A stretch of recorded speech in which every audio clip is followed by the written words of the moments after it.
옛날 강원도 산속의 작은 암자에는 피룬선사라는 스님이 살았습니다. 피룬선사는 나이가 무척 많았는데 모르는 것이 없이 박학다식한 것으로 이름이 높았답니다. 하여 많은 고승과 대감들이 피룬선사를 존경했으나 선사는 산속 암자에 틀어박혀 불도에만 몰두하고 있었습니다. 나무아미타불 관세음보살. 열반의 뜻이 있어 일평생 불도를 닦으니 오직 번뇌에 불을 끄고 지혜를 구할 뿐이로다. 하루는 어느 추운 겨울밤이었습니다. 눈보라가 휘몰아쳐서 온 세상이 하얗게 변했지요. 선사가 마악불공을 끝내고 잠자리에 들려는데 바깥에서 문 두드리는 소리가 나는 것이 아니겠습니까? 선사님, 제발 문 좀 열어주십시오. 이 밤중에 어느 시주가 문을 두드리시오? 선사가 문을 열자 그 앞에는 생전 처음 보는 여인이 서 있었습니다. 비록 흙먼지로 더러워져 있었지만 차림새가 훌륭한 것이 대갓집 마님인 듯 하였지요. 여인의 머리에는 눈이 수북이 쌓여 있었고 얼굴은 칼바람에 시달려 새파랗게 얼어 있었습니다. 여인은 벌벌 떨리는 손으로 뒤따라온 아이를 내밀었답니다. 선사님, 이제 믿을 곳이 선사님밖에 없습니다. 제발 이 아이를 보살펴 주십시오. 그러면서 여인은 절박한 얼굴로 애원하는 것이었습니다. 선사가 가만히 뜯어보니 아이는 이제 67살 정도 먹어 보였지요. 아이는 어머니의 옷자락을 꼭 붙든 채 금방이라도 울음을 터뜨릴 것 같았습니다. 스님은 얼른 화로에서 뜨끈한 차를 가져왔지요. 대체 무슨 연유인지 들어와서 말씀부터 하시구려. 저희는 정윤식 대감댁 식솔들이옵니다. 이 아이는 정대감의 유일한 아들이지요. 대사원 정윤식은 청렴결백하기로 이름 높은 벼슬아치였지요. 허나 이를 시샘하는 간신배가 참으로 많았답니다. 대감께서 그만 역모를 꾸미고 있다는 누명을 쓰고 말았습니다. 허, 정대감 같은 좋은 분이 어쩌다가? 저희의 앞날이 분명치 않으니 만일 무슨 일이 터지더라도 이 아이만은 살리고 싶습니다. 여인의 목소리는 걱정이 가득했습니다. 두 눈에선 이미 눈물이 줄줄 흘러내렸지요. 여인은 피룬선사가 부처님이라도 되는 양 머리를 조아렸습니다. 선사님, 이제 부탁드릴 사람이라곤 선사님 뿐입니다. 제발 이 아이만이라도 살리게 좀 도와주십시오. 허나 역적을 숨기거나 그 집안의 자식을 맞는 것은 마찬가지로 대역죄였습니다. 목숨이 달아날 수도 있는 일이었지요. 그러나 선사는 동네 마실이라도 나가는 일인 양 태연하게 대답했답니다. 사람이 살고 죽는 것은 모두 부처님의 뜻이지요. 오늘 밤 이 아이가 암자에 온 것도 다 인연인데 제가 어찌 목숨이 아까워 이를 거절하겠습니까? 아이는 제가 잘 보살피겠으니 부인께서는 걱정 마십시오. 정말입니까? 정말 고맙습니다, 선사님. 정말로 고맙습니다. 선사의 말에 부인은 거듭 고개를 숙였습니다. 한참 동안 아들 영철이의 손을 꼭 잡은 부인은 눈물을 삼키며 말했지요. 영철아, 이 어미는 이제 귀양간 네 아버지를 따라가야 한다. 우린 반드시 억울함을 풀 것이니 그때까지 몸 건강히 기다리도록 하여라. 알겠느냐? 예, 어머니. 소자 그때까지 기다리겠습니다. 부인은 아이의 머리를 한번 쓰다듬고는 몰아치는 눈보라 속으로 사라졌답니다. 그때까지 눈물을 참던 영철이는 결국 울음을 터뜨리고 말았지요. 어머니, 저도 데려가셔요. 저도 같이 가요. 영철이는 서럽게 외쳤지요. 허나 눈보라는 그 목소리도 죄다 파묻어버리고 말았습니다. 아이는 더 크게 울부짖었지만 하늘은 무정하게도 매서운 눈발만 휘날렸답니다. 암자에 들어온 영철이는 먹지도 자지도 않고 서럽게 울기만 했습니다. 그렇게 울다 지친 영철이는 마침내 까무룩 잠이 들고 말았지요. 아미타불. 부처님 말씀에 이르길 마음이 밝으면 해가 뜨고 마음이 어두우면 달도 진다고 하였다. 어린 네가 부모와 생이별한 슬픔을 어찌 다스리겠냐마는 지금은 푹 자고 내일 일어나거라. 내일이면 다시 해가 뜰 것이니라. 사흘이 지나자 눈보라가 잦아들었습니다. 그제야 눈을 뜬 영철이는 잠이 덜 깬 눈으로 암자를 두리번거렸습니다. 아이야, 이제 일어났느냐? 배가 고플 텐데 이거라도 좀 들거라. 감사합니다, 선사님. 영철이는 선사가 내민 죽그릇을 공손히 받아들었답니다. 처음에는 천천히 몇 술 뜨던 영철이는 배가 고팠는지 허겁지겁 수저를 움직였지요. 그래. 아이는 잘 먹어야 하는 법이다. 이 스님이 앞으로 네 먹을 것과 입을 것 그리고 잘 곳을 마련할 터이니 안심하고 부모님을 기다리면 되느니라. 기다려서 무슨 소용일런지 모르겠습니다. 이렇게 절 버렸는데 다시 찾으실지 어떻게 알겠습니까? 영철이의 목소리엔 원망이 섞여 있었지요. 하기사 고래등 같은 기와집에서 남부럽지 않게 살던 대갓집 도련님이 하루아침에 산골 암자에서 더부살이를 하게 되었으니 그 참담함이 이루 말할 수 없었을 터였습니다. 더군다나 부모에게 버림받았다는 생각이 자꾸만 드는 바람에 더욱 비참한 기분이었지요. 예끼 이놈아. 부모님 마음을 그리도 모르느냐? 세상에 자식이 귀하지 않은 부모가 어디 있겠느냐? 그런데도 네가 위험에 빠지지 않도록 눈물을 머금고 떠난 부모님의 마음을 조금은 헤아릴 줄 알아야 하느니라. 피룬선사의 목청은 노인이라고는 생각할 수 없을 정도로 찌렁찌렁했습니다. 그 호통 소리에 영철이는 찔끔하였지요. 그럼 저는 어찌해야 합니까? 마음이 답답하고 슬퍼서 자꾸만 눈물이 난단 말입니다. 그래, 그건 당연한 일이다. 아이가 부모를 그리워하는 것은 자연의 이치기 때문이다. 허나 이 사바세계 어딘가에 있을 네 부모님도 마찬가지로 널 그리워하고 있다는 것을 잊어선 안 될 것이다. 그러니 외로울 때면 부모님도 널 보고 싶어 한다는 것을 생각하며 마음을 다스리도록 하거라. 피룬선사의 말씀은 아직 어려웠지요. 그래도 영철이는 마음이 조금은 가벼워지는 것 같았습니다. 자, 그럼 우리 부모님을 기다리는 동안 즐겁게 지내자꾸나. 이 스님이 맛있는 떡을 쪄오도록 하마. 좋습니다. 떡을 싫어하는 아이가 어디 있겠습니까? 아이를 잘 다루는 피룬선사는 빙글빙글 웃으며 떡을 가져왔지요. 둘은 맛있게 떡을 나누어 먹으며 긴 겨울을 보냈답니다. 그렇게 시간이 흘러 어느덧 봄이 찾아왔습니다. 높다랗게 쌓였던 눈이 다 녹고 대신 예쁜 봄꽃이 흐드러지게 피었더랬지요. 어느새 마음이 많이 풀린 영철이는 꽃핀 들판을 뛰어다니며 즐겁게 놀았답니다. 스님, 저기도 꽃이 피었습니다. 저 노란 꽃은 이름이 무엇입니까? 노랑매미 꽃이로구나. 도끼가 있지만 잘 삶으면 맛있는 반찬이 된단다. 그렇군요. 그럼 저 하얀 꽃은요? 꽃말이라고 한다. 영철이 같은 오줌 싸개에게 다려 먹이면 버릇을 고친다는데 어디 먹어볼 테냐? 우와, 스님. 저는 쓴 약은 먹기 싫습니다요. 그렇게 피룬선사와 영철이는 마치 할아버지와 손자처럼 어딜 가나 같이 다녔답니다. 나무아미타불. 부처님, 이 인연이 저 아이의 복이 아니라 제 복일 줄 누가 알았겠습니까? 평생을 불도에만 매진한 피룬선사는 요즘 더할 나위 없이 행복했습니다. 조용하기만 했던 남자에 영철이가 온 다음부터 너무나도 밝고 활기가 돌았거든요. 하여 선사는 이 작은 꼬맹이가 친손주 마냥 귀엽기가 그지없었답니다. 이에 그는 자연스럽게 자신이 알고 있는 모든 것을 가르쳐 주기 시작했지요. 이제 영철이 너도 9살이 되었구나. 이제부터는 제대로 공부를 배워야 할 것이다. 스님, 그 공부라는 거 하기 싫습니다요. 어렵고 재미도 없는데 꼭 배워야 합니까? 똑똑한 영철이는 본인 집안이 역적으로 몰린 것을 잘 알고 있었지요. 역적의 아이는 과거를 볼 수 없으니 공부를 해도 헛일이었습니다. 영철아, 공부가 무슨 말인지 아느냐? 잘 모르겠습니다. 공부란 말은 본디 불도에서 왔단다. 깨달음을 얻기 위한 노력이라는 뜻이지. 즉, 공부란 출세를 위해 하는 것이 아니라 세상의 이치를 알고 또한 덕을 쌓기 위해 하는 것이다. 이 말이다. 그제야 공부의 참뜻을 알게 된 영철이는 고개를 숙였지요. 예, 그렇다면 알겠습니다, 스님. 저도 공부를 해보겠습니다. 오냐, 이 피룬선사가 오래간만에 실력 발휘를 할 터이니 너도 열심히 배워야 할 것이다. 동서고금의 학문에 통달한 피룬선사는 모르는 것이 없었답니다.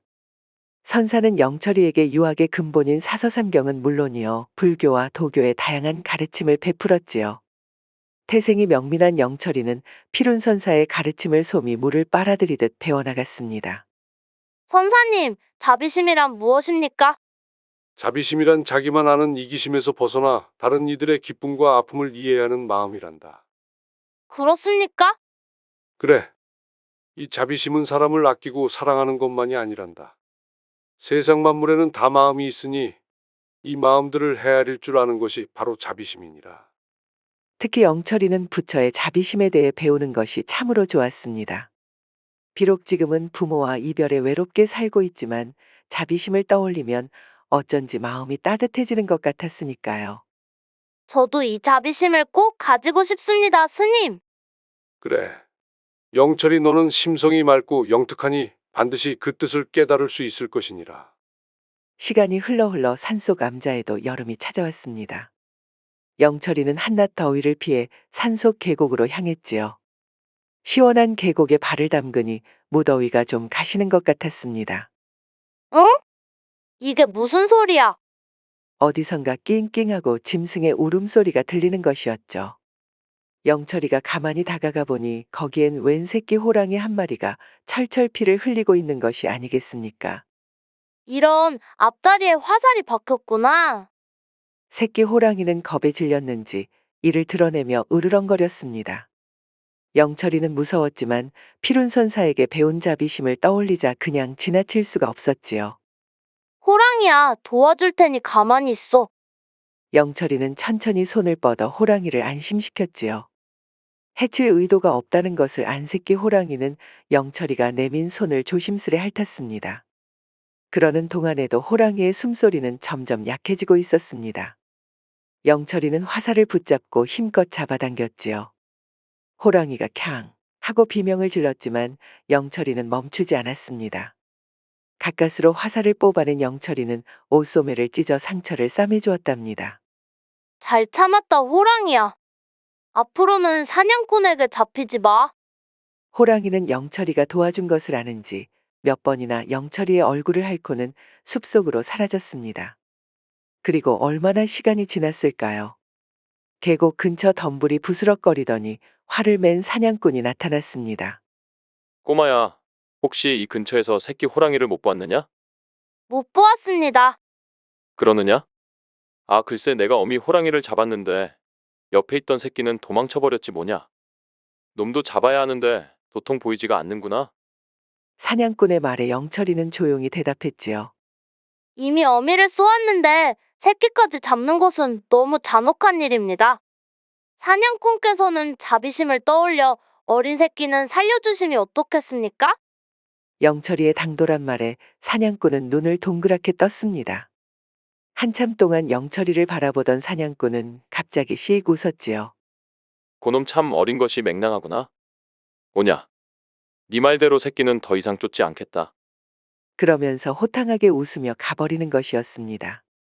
영철이는 가슴을 쓸어내렸지요. 다행히 새끼 호랑이는 목숨을 건진 것입니다. 나무아미타불. 부처님, 새끼 호랑이를 구해주셔서 감사합니다.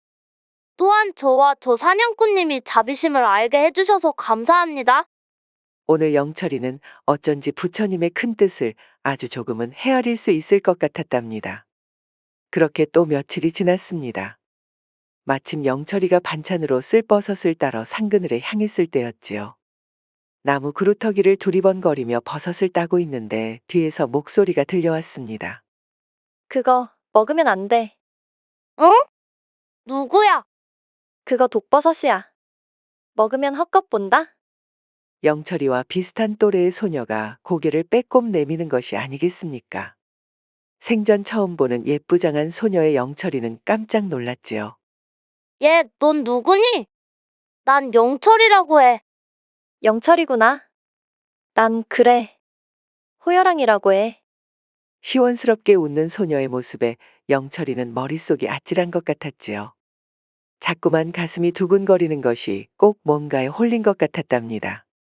뭘 그렇게 쳐다보니? 내 얼굴에 뭐 묻었어? 아니야. 그냥 너무 예뻐서 본 거야.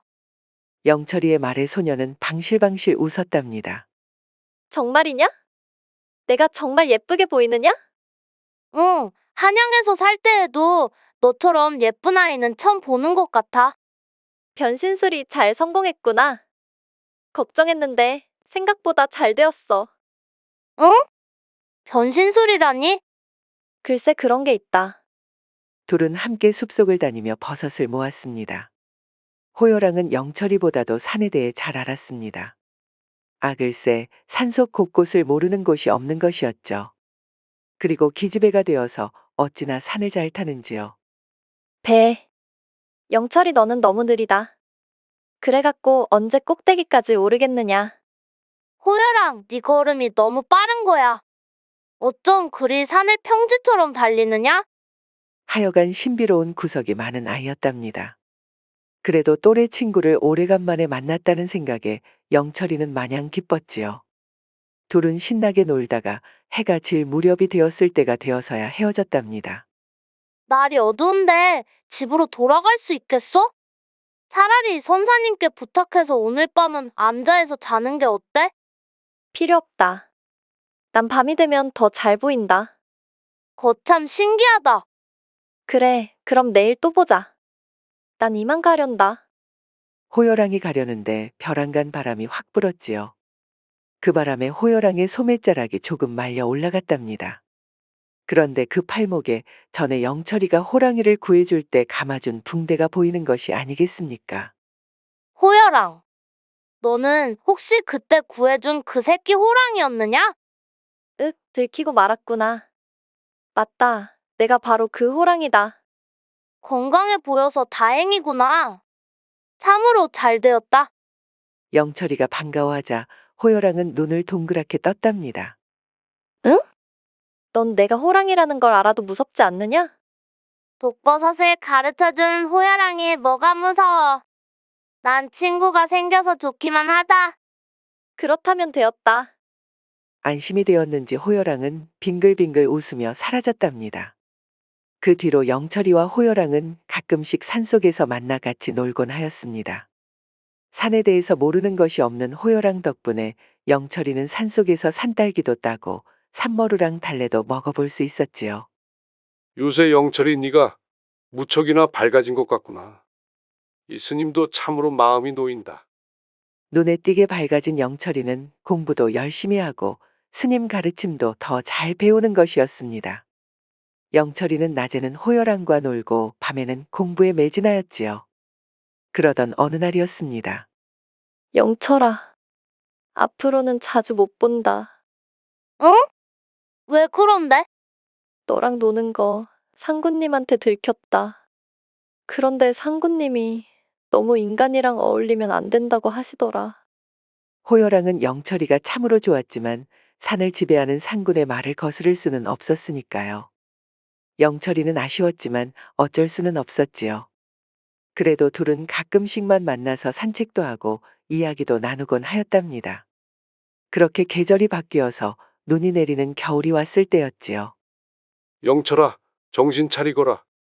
아니, 몸이 마치 불덩이 같구나. 행복했던 암자의 어둠이 몰려왔습니다.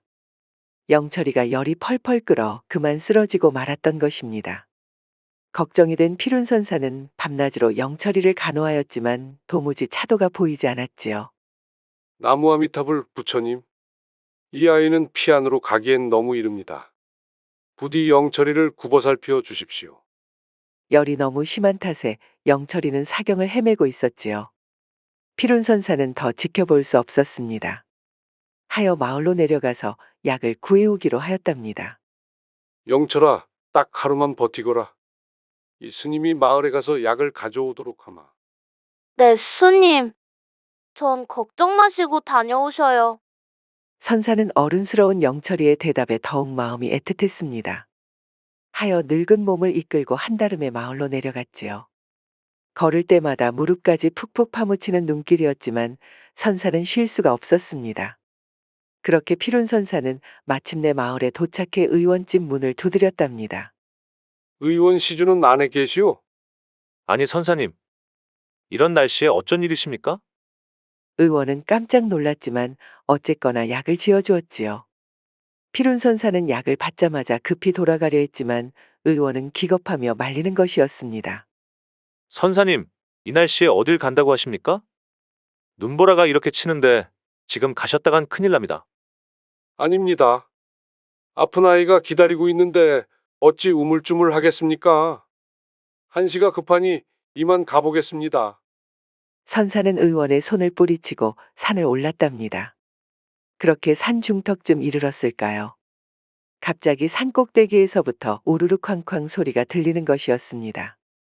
그러더니 땅이 울리고 뭔가 무너지는 소리까지 들려왔지요.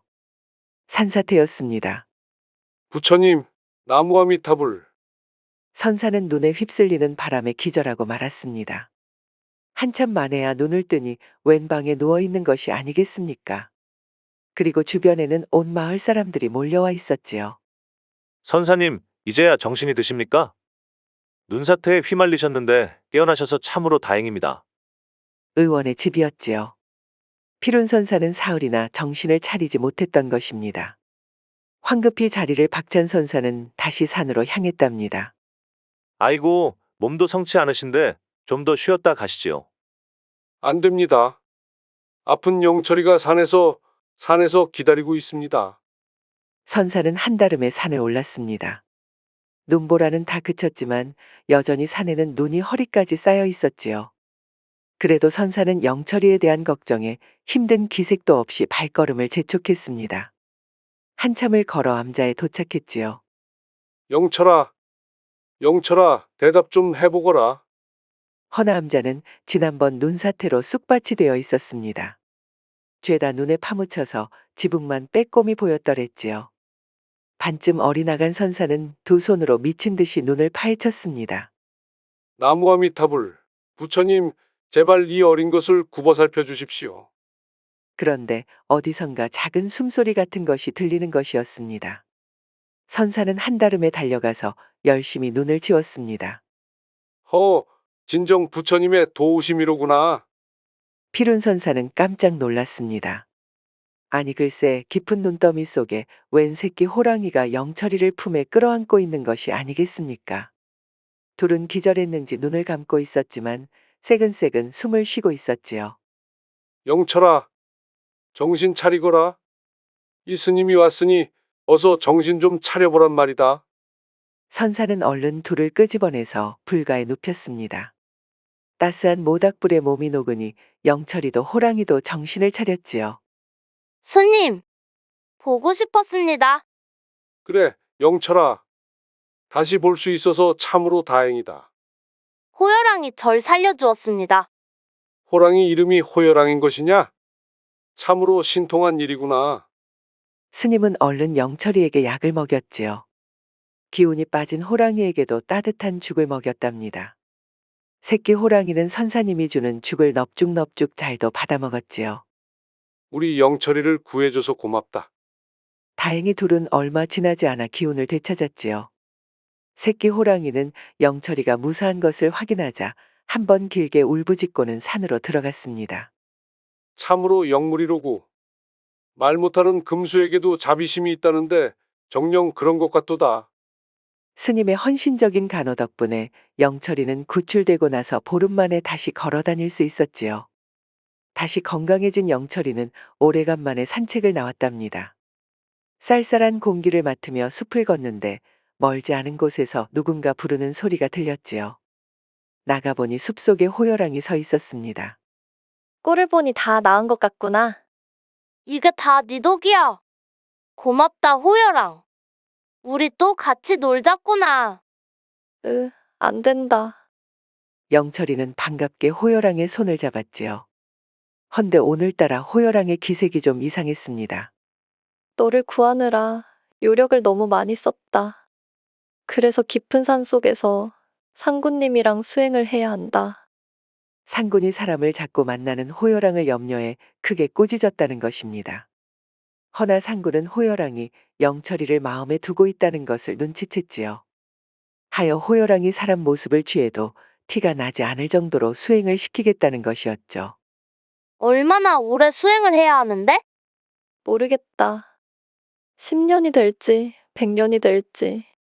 아무튼 오래 걸린다. 호열왕의 말에 영철이는 풀이 죽었지요. 처음 사귄 친구를 보지 못하게 된다니 어린 아이 마음이 오죽 서운했겠습니까?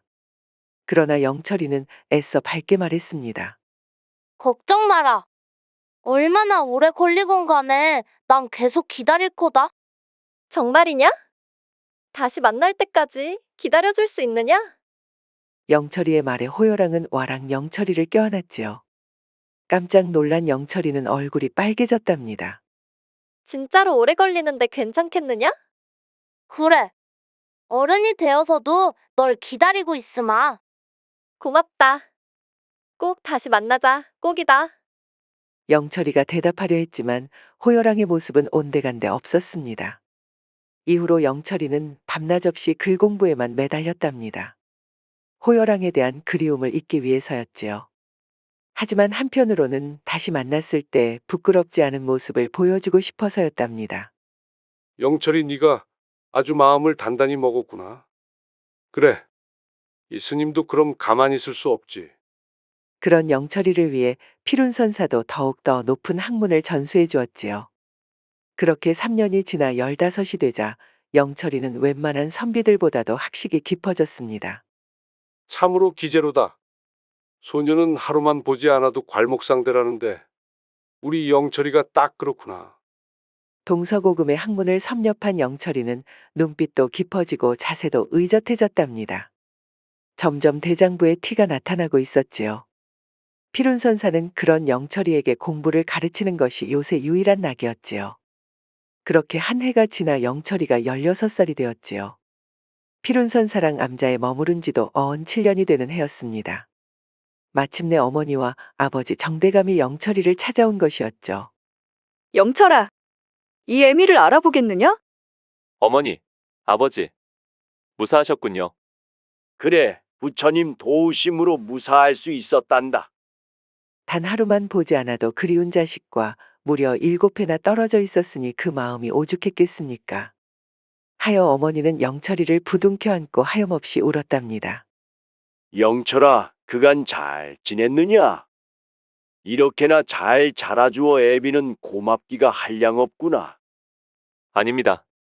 어머니, 아버지, 저는 두 분이 돌아오실 거라 믿고 있었습니다. 이렇게 살아서 다시 볼 수 있게 되어 너무나도 기쁩니다. 이렇게 세 식구는 서로를 껴안고 그간의 정을 나누었답니다. 이 애비가 마침내 누명을 벗었구나. 예전 벼슬을 돌려받았으니 이제 우리 가족이 당당하게 한양으로 돌아갈 수 있게 되었단다. 참으로 다행입니다, 아버지. 그렇게 영철이는 부모님인 정대감 내외와 함께 암자를 떠나게 되었지요. 선사님, 선사님이야말로 우리 가족의 홍복입니다. 도대체 이 은혜를 어찌 다 갚아야 할지 모르겠습니다. 허허, 아닙니다. 영철이 덕분에 제가 더 행복했습니다. 영철이를 맡겨주신 것이 부처님이 제게 주신 복이었던 것 같습니다. 피룬선사는 떠나는 영철이의 손을 꼭 잡았습니다. 영철아, 비록 외로운 암자 생활이었으나 네가 여기서 배운 것은 훗날 큰 도움이 될 것이다. 감사합니다, 스님. 스님의 가르침을 절대로 잊지 않겠습니다. 오냐, 꼭 하나만 당부하자면 바로 부처님의 자비심이다. 영철이 너는 어딜 가더라도 자비심을 잊지 말아야 할 것이다. 영철이는 거듭 고개를 숙였습니다. 그렇게 영철이가 한양으로 떠나는데 저 멀리 숲속에 무언가 소리가 들렸지요. 바로 호랑이의 울음소리였습니다. 가족들은 깜짝 놀랐지만 영철이는 씩 웃을 따름이었죠. 호열왕, 어딜 가더라도 널 잊지 않을게. 계속 기다릴 테니 꼭 다시 만나자. 그 후 3년이 지나 영철이가 20살이 되었을 때 마침내 영철이는 과거에 급제하였답니다. 무려 장원급제였지요. 워낙 영특했던 데다 피룬선사에게 사사했으니 그 실력이 단연 돋보이는 것이었죠.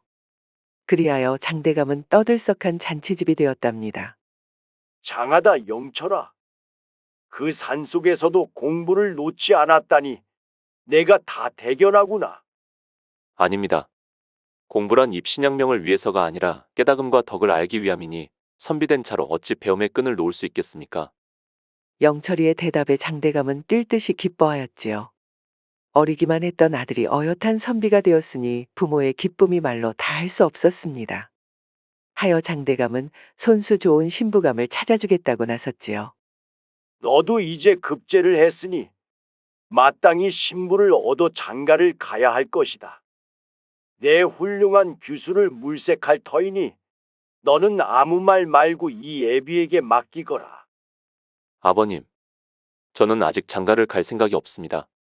헌데 영철이가 극구 사양을 하는 것이었죠. 장대감이 거듭 권했지만 아들이 결사반대를 하니 결국 뜻을 꺾을 수밖에 없었습니다. 하지만 영철이는 거기서 한술 더 뜨는 것이었습니다. 아니 뭐라고? 굳이 좋은 자리를 마다하고 강원도 산골짜기에 현령으로 가겠다는 것이 대체 무슨 소리냐? 조정에 큰 영향력을 지닌 장대감은 아들을 얼마든지 요직에 앉힐 수 없었습니다. 헌데 본인이 싫다는 것이었죠.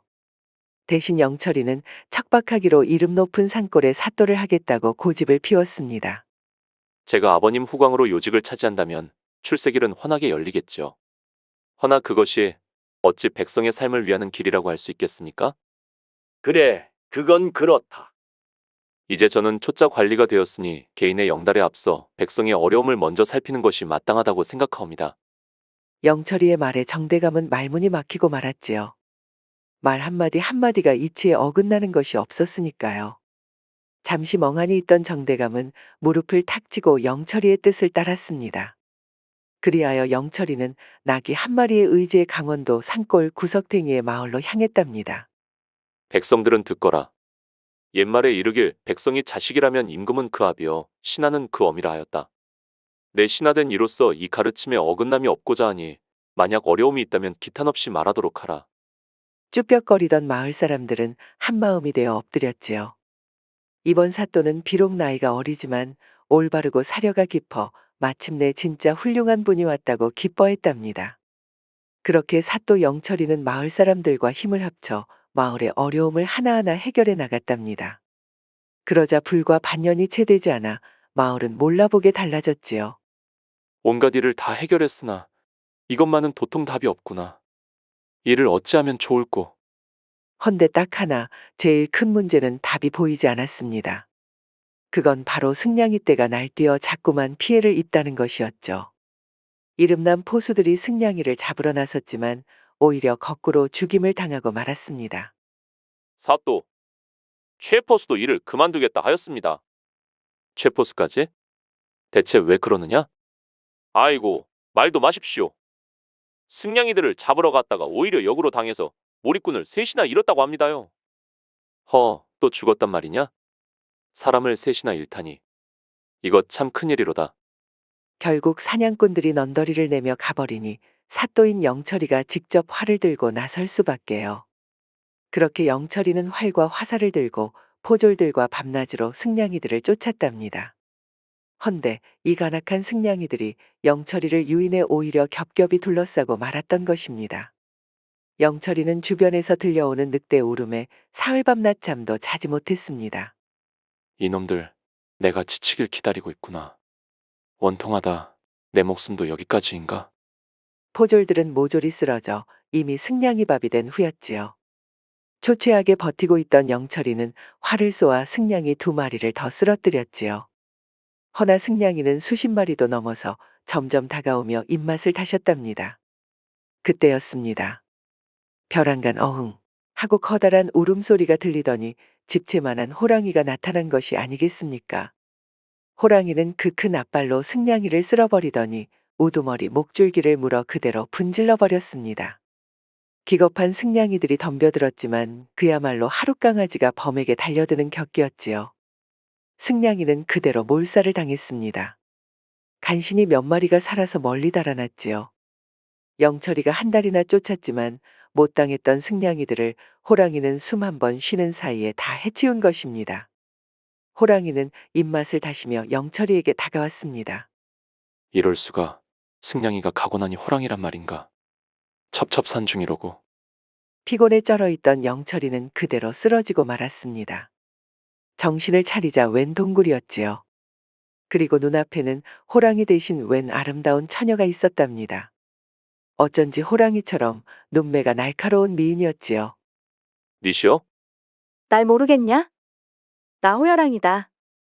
그러더니 저고리를 쑥 내려서 어깨에 흉터를 보여주는 것이 아니겠습니까? 백옥처럼 새하얀 피부에는 분명 화살을 맞아 생긴 흉터가 또렷하게 보였지요. 영철이의 눈이 휘둥그레해졌습니다. 그 호랑이가 호여랑이었던 것이지요. 영철아. 지난 10년간 한시도 널 잊은 적이 없다. 랑아, 그건 나도 마찬가지야. 정말이냐? 정말로 내 생각을 했느냐? 둘은 얼싸안고 재회의 기쁨을 누렸습니다. 두 사람의 사랑은 거칠 것이 없었지요. 영철이와 호요랑은 아무도 없는 동굴 속에서 뜨겁게 서로를 맞이했습니다. 10년 동안 만나지 못했던 한을 풀려는지 아주 밤새도록 하나가 되었지요. 그렇게 날이 밝도록 황홀경을 맛본 두 사람은 아침해가 밝고 나서야 산을 내려왔습니다. 죽은 줄만 알았던 사또가 돌아오자 마을에선 난리가 났지요. 마을로 돌아온 영철이 사또는 곧바로 호요랑과 혼례를 치렀답니다. 호요랑은 영철이를 도와 마을을 괴롭히던 들짐승들을 모두 쫓아버렸답니다. 한번 울부짖기만 해도 죄다 달아나니 그야말로 일사천리였지요. 이후로 영복이는 여러 현령과 부사를 역임하다 마침내 그 벼슬이 평양감사까지 이르렀다고 합니다. 헌데 신기한 점은 어느 고을이던 간에 영복이가 오면 들끓던 짐승들이 싹 사라지는 것이었지요. 하여 모두가 영복이의 덕을 칭송했지만 그는 알 수 없는 웃음만 지을 따름이었습니다. 내가 뭐 한 게 있어? 다 우리 부인의 공이지. 아닙니다. 부부는 일심동체니까 서방님 공입니다. 호요랑은 산에서는 무서웠지만 집에서는 귀엽기가 그지없는 부인이었지요. 어찌나 앙큼을 떠는지 보는 이들의 얼굴이 다 부끄러울 지경이었다고 하니 영철이 부부의 금슬이 어느 정도였는지 짐작이 갑니다. 하여 두 부부는 그야말로 깨가 쏟아지는 나날을 보내다가 100년을 해로하였다고 합니다. 때는 연산군 4년 무오사화로 조정의 숙청의 칼날이 휘몰아쳤습니다. 수많은 살인파 선비들이 목숨을 잃었고 그 시신이 본보기로 저작거리에 내걸렸으니 그야말로 피비린내가 진동하는 지옥도나 다름없었지요. 민심은 흉흉하고 도성에는 죽음의 기운이 가득하니 조선 팔도에는 요괴와 악귀가 들끓었습니다. 자네 시방 혹시 간밤에 들었나? 아니, 그 곡소리 말이오. 들었다마다 귓구녕이 제대로 열려 있으면 그 소름 끼치는 소리를 어떻게 못 듣겠어. 세상이 미쳐 돌아가고 있어요. 죽은 시체가 밤만 되면 통곡을 하고 말이오. 미쳤지. 단단히 미쳤어. 죽은 놈도 산 놈도 죄다 미쳐버렸다니까. 아닌 게 아니라 밤만 되면 저작거리에 내걸린 사체들이 피눈물을 흘리며 곡성을 내니 보통 일이 아니었습니다. 그뿐입니까? 혼란을 틈타 무례배와 강도들이 온갖 악행을 일삼았습니다. 밤에는 악귀가, 낮에는 악당들이 거리에서 활개를 치니 백성들의 삶은 도탄에 빠져버렸습니다. 순심이 그 어여쁜 빵댕이 흔들면서 어딜 그리 바삐 가고 있어. 그려, 급히 갈 거 없어. 그러지 말고 오라비 품에서 푹 쉬다 가는 건 어때요? 제발 이거 놓아주셔요. 아버님 몸이 편찮으셔서 얼른 약 지어드려야 한단 말이에요. 아따, 나도 편찮여. 마음이 편찮단 말이제. 그러니 나도 좀 봐주시구랴. 싫어요. 제발 누가 좀 도와주세요. 버젓한 대낮의 건달들이 젊은 처자를 희롱하는 경우도 허다했습니다. 허나 아무도 여인네를 도와줄 생각일랑 못하였지요. 행여 눈이라도 마주칠까봐 고개를 돌리고는 바삐 자기 갈 길을 갔습니다. 여인네는 눈물을 머금고 입술을 앙다물었습니다. 반쯤 포기해버리고 만 것이죠. 건달들은 징그러운 미소를 지으며 더러운 손을 뻗었습니다. 그때였습니다. 여인네의 치맛자락을 쓸어올리는 건달의 손을 누군가가 턱 붙잡은 겁니다. 거리가 더러우니 쓰레기가 이렇게 굴러다니는구나. 엥? 뭐냐 꼬맹아? 썩어지지 못하겠느냐? 건달의 손목을 붙잡은 것은 다름 아닌 멀끔하게 생긴 청년이었습니다. 이에 건달은 콧웃음을 치며 손을 뿌리쳤습니다. 아니요, 뿌리치려고 했습니다. 그런데 웬걸. 꿈쩍도 하지 않은 겁니다. 건달은 당황해서 더 세게 손을 휘저었는데 그 순간 건달의 두 다리가 공중에 부웅 떴습니다. 그리고 몸통이 통째로 반원을 그리더니 철퍼덕 하고 바닥에 내동댕이 쳐졌지요. 이놈, 지금 뭐 하는 짓이냐? 오랜만에 마을에 내려왔더니 쓰레기가 많아서 잠깐 청소나 하려고 한다. 이 건방진 녀석이 건달들은 그런 청년에게 주먹을 날렸습니다. 그러나 건달들의 주먹은 소년에게 닿지 못했습니다. 청년은 가볍게 몸을 흔들며 주먹을 모두 피하더니 낭심을 걷어차 버렸습니다. 악! 소리를 내며 건달 하나가 개거품을 물고 바닥에 주저앉았지요. 거기서 멈추지 않고 다른 건달들에게는 명치, 목젖과 같은 급소 부위에 주먹을 꽂아버렸습니다. 그러자 어느새 건달들은 모두 흙바닥을 나뒹굴고 있었습니다. 나 참 세상이 어지러우니 별 시정잡배들이 들끓는구나. 통탄스러운 일이다. 구해주셔서 너무 감사합니다. 이를 어찌 보답해야 할지. 됐소. 살펴서 돌아가시오. 청년은 그리 말하고 훌쩍 자리를 떠나버렸습니다. 그런 청년의 뒷모습을 보며 사람들은 수근거렸지요. 오메, 뭔 나이도 어린 놈이 저리 살벌하다냐? 뭐하는 녀석이래? 자네 모르는가? 저기 뒷산 도사 정노인이 키우는 제자라네. 박춘이라고 했나 그럴 걸세. 간혹 생필품 사러 달에 한 번씩 내려오는데 오늘이 그날이었나 보구만. 어휴, 달에 한 번이 아니라 매일 내려와 주었으면 좋겠구만 그려. 그러게나 말이오. 박춘이라는 청년은 묵직한 짐을 짊어지고 걷는데도 발걸음이 가벼워서 마치 뛰는 것과 같았습니다. 어느새 박춘희의 모습은 흐릿하게 사라졌답니다. 스승님, 약재랑 쌀 그리고 북과 먹까지 다 사왔습니다. 말썽을 부리지는 않았느냐? 별일 없었습니다. 거짓말을 하고 있구나. 정노인은 박춘희에게 눈길조차 주지 않은 채 커다란 족자 위에 힘찬 붓질로 글씨를 써내려가고 있었습니다. 박춘희는 능글맞게 웃으며 대답하였지요. 하나뿐인 스승님에게 신임을 받지 못하다니. 불초 제자, 아직도 가르침이 많이 필요한 것 같습니다. 망할 놈. 내 놈에게 온갖 것을 알려주었더니만 배운 것이라고는 쌈박질과 새치 혓분이로구나. 정노인이 마침내 붓질을 멈추었습니다. 이는 곧 한 소리 하겠다는 신호나 다름없었지요. 박춘희는 한숨을 쉬는 것을 간신히 참고 고개를 떨궜습니다. 속세에 사사로운 것에 관여하지 말라고 몇 번이나 말하지 않았더냐. 도법을 닦고 심신을 수양하여 내면에서 이치를 깨달아야 하거늘 어찌 자처하여 무지몽매한 이들의 다툼에 끼어드느냐 말이다. 하오나 스승님, 무고한 여인네를 희롱하는 악한들을 어찌 가만히 내버려 둘 수 있겠습니까? 이놈, 진정 타인을 위해서였다면 내 이렇게 꾸짖지도 않았을 것이다. 내 녀석은 그 잘나은 무술을 뽐내고 싶어서 구실을 잡고 주먹을 휘두른 것이지 않으냐. 참고로 상대는 6이었습니다. 알고 있다 이놈아. 무술을 가르친 것이 누구라고 생각하느냐.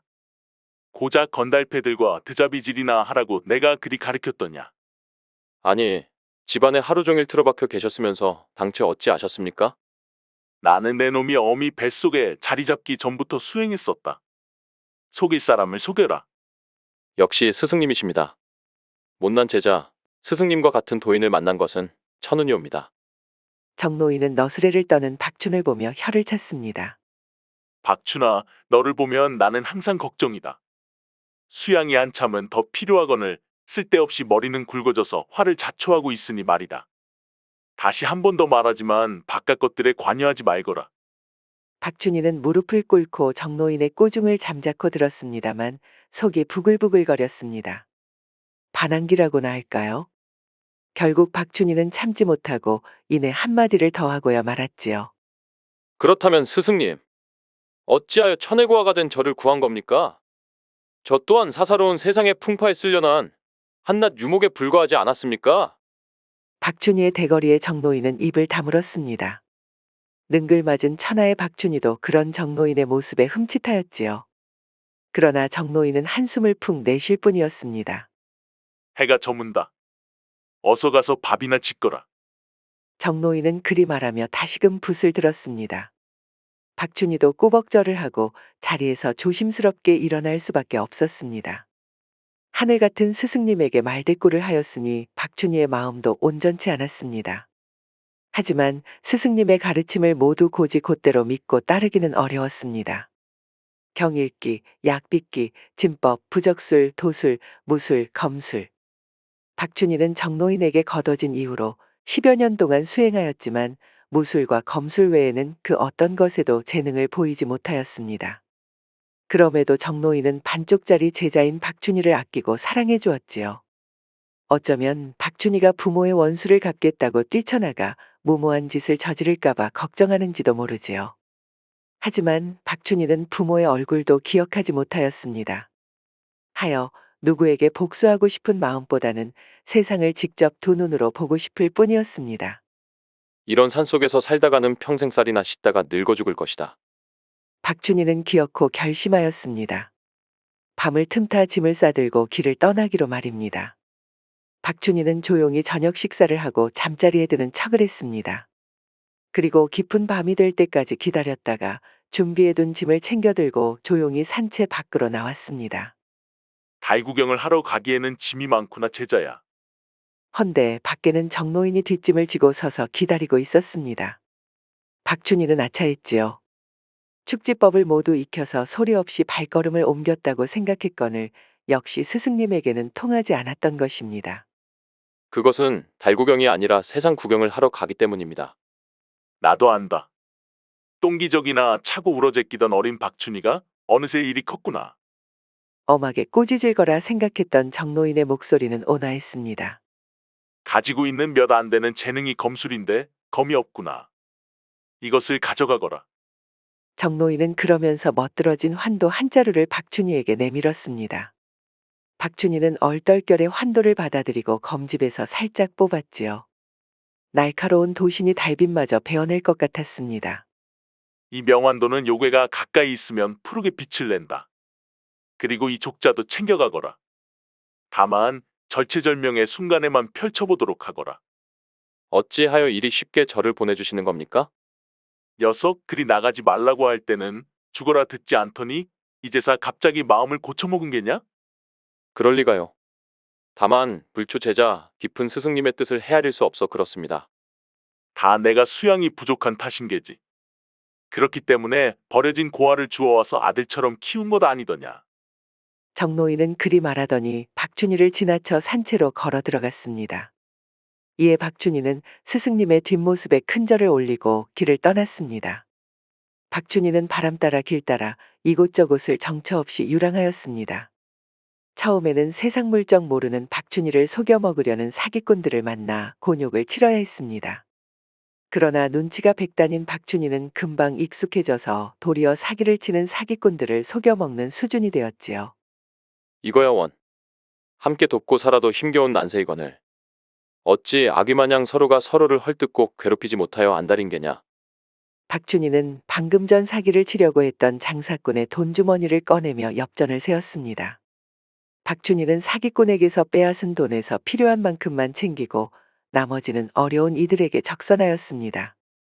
돈을 받은 사내는 닭똥 같은 눈물을 흘리며 한참 어린 박춘희에게 넙죽 절을 했습니다. 고맙습니다, 나으리. 고맙습니다. 나으리 같은 거 아니오.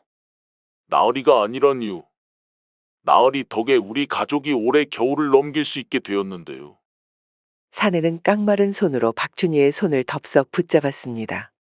박춘희는 그런 사내를 보며 마음이 쓰라렸지요. 이런 세상에서 올바르게 살기란 하늘의 별따기였습니다. 나쁜 짓을 하면 살기 편했고 선하게 살면 오히려 궁핍해질 뿐이었습니다. 박춘희는 어려운 백성들의 삶을 직접 보게 되니 점차 자처해서 남을 돕기 시작했습니다. 그러다 보니 어느새 떠돌이 협객 박춘희라는 이름으로 불리게 되었지요. 그러던 어느 날 밤이었습니다. 박춘희는 다른 마을로 가기 위해 산길을 걷고 있었습니다. 한밤중에 산길이라니 보통 담력으로는 엄두도 못 낼 일이었지요. 요즘 같은 세상에 한밤중에 산길을 걷다가는 귀신에게 홀리거나 산적에게 습격을 당하니 말입니다. 허나 박춘희에게는 해당되는 일이 아니었지요. 박춘희는 여유롭게 콧노래를 흥얼거리며 발을 옮겼습니다. 그런데 그때 어디선가 여성의 찢어지는 듯한 비명소리가 들렸습니다.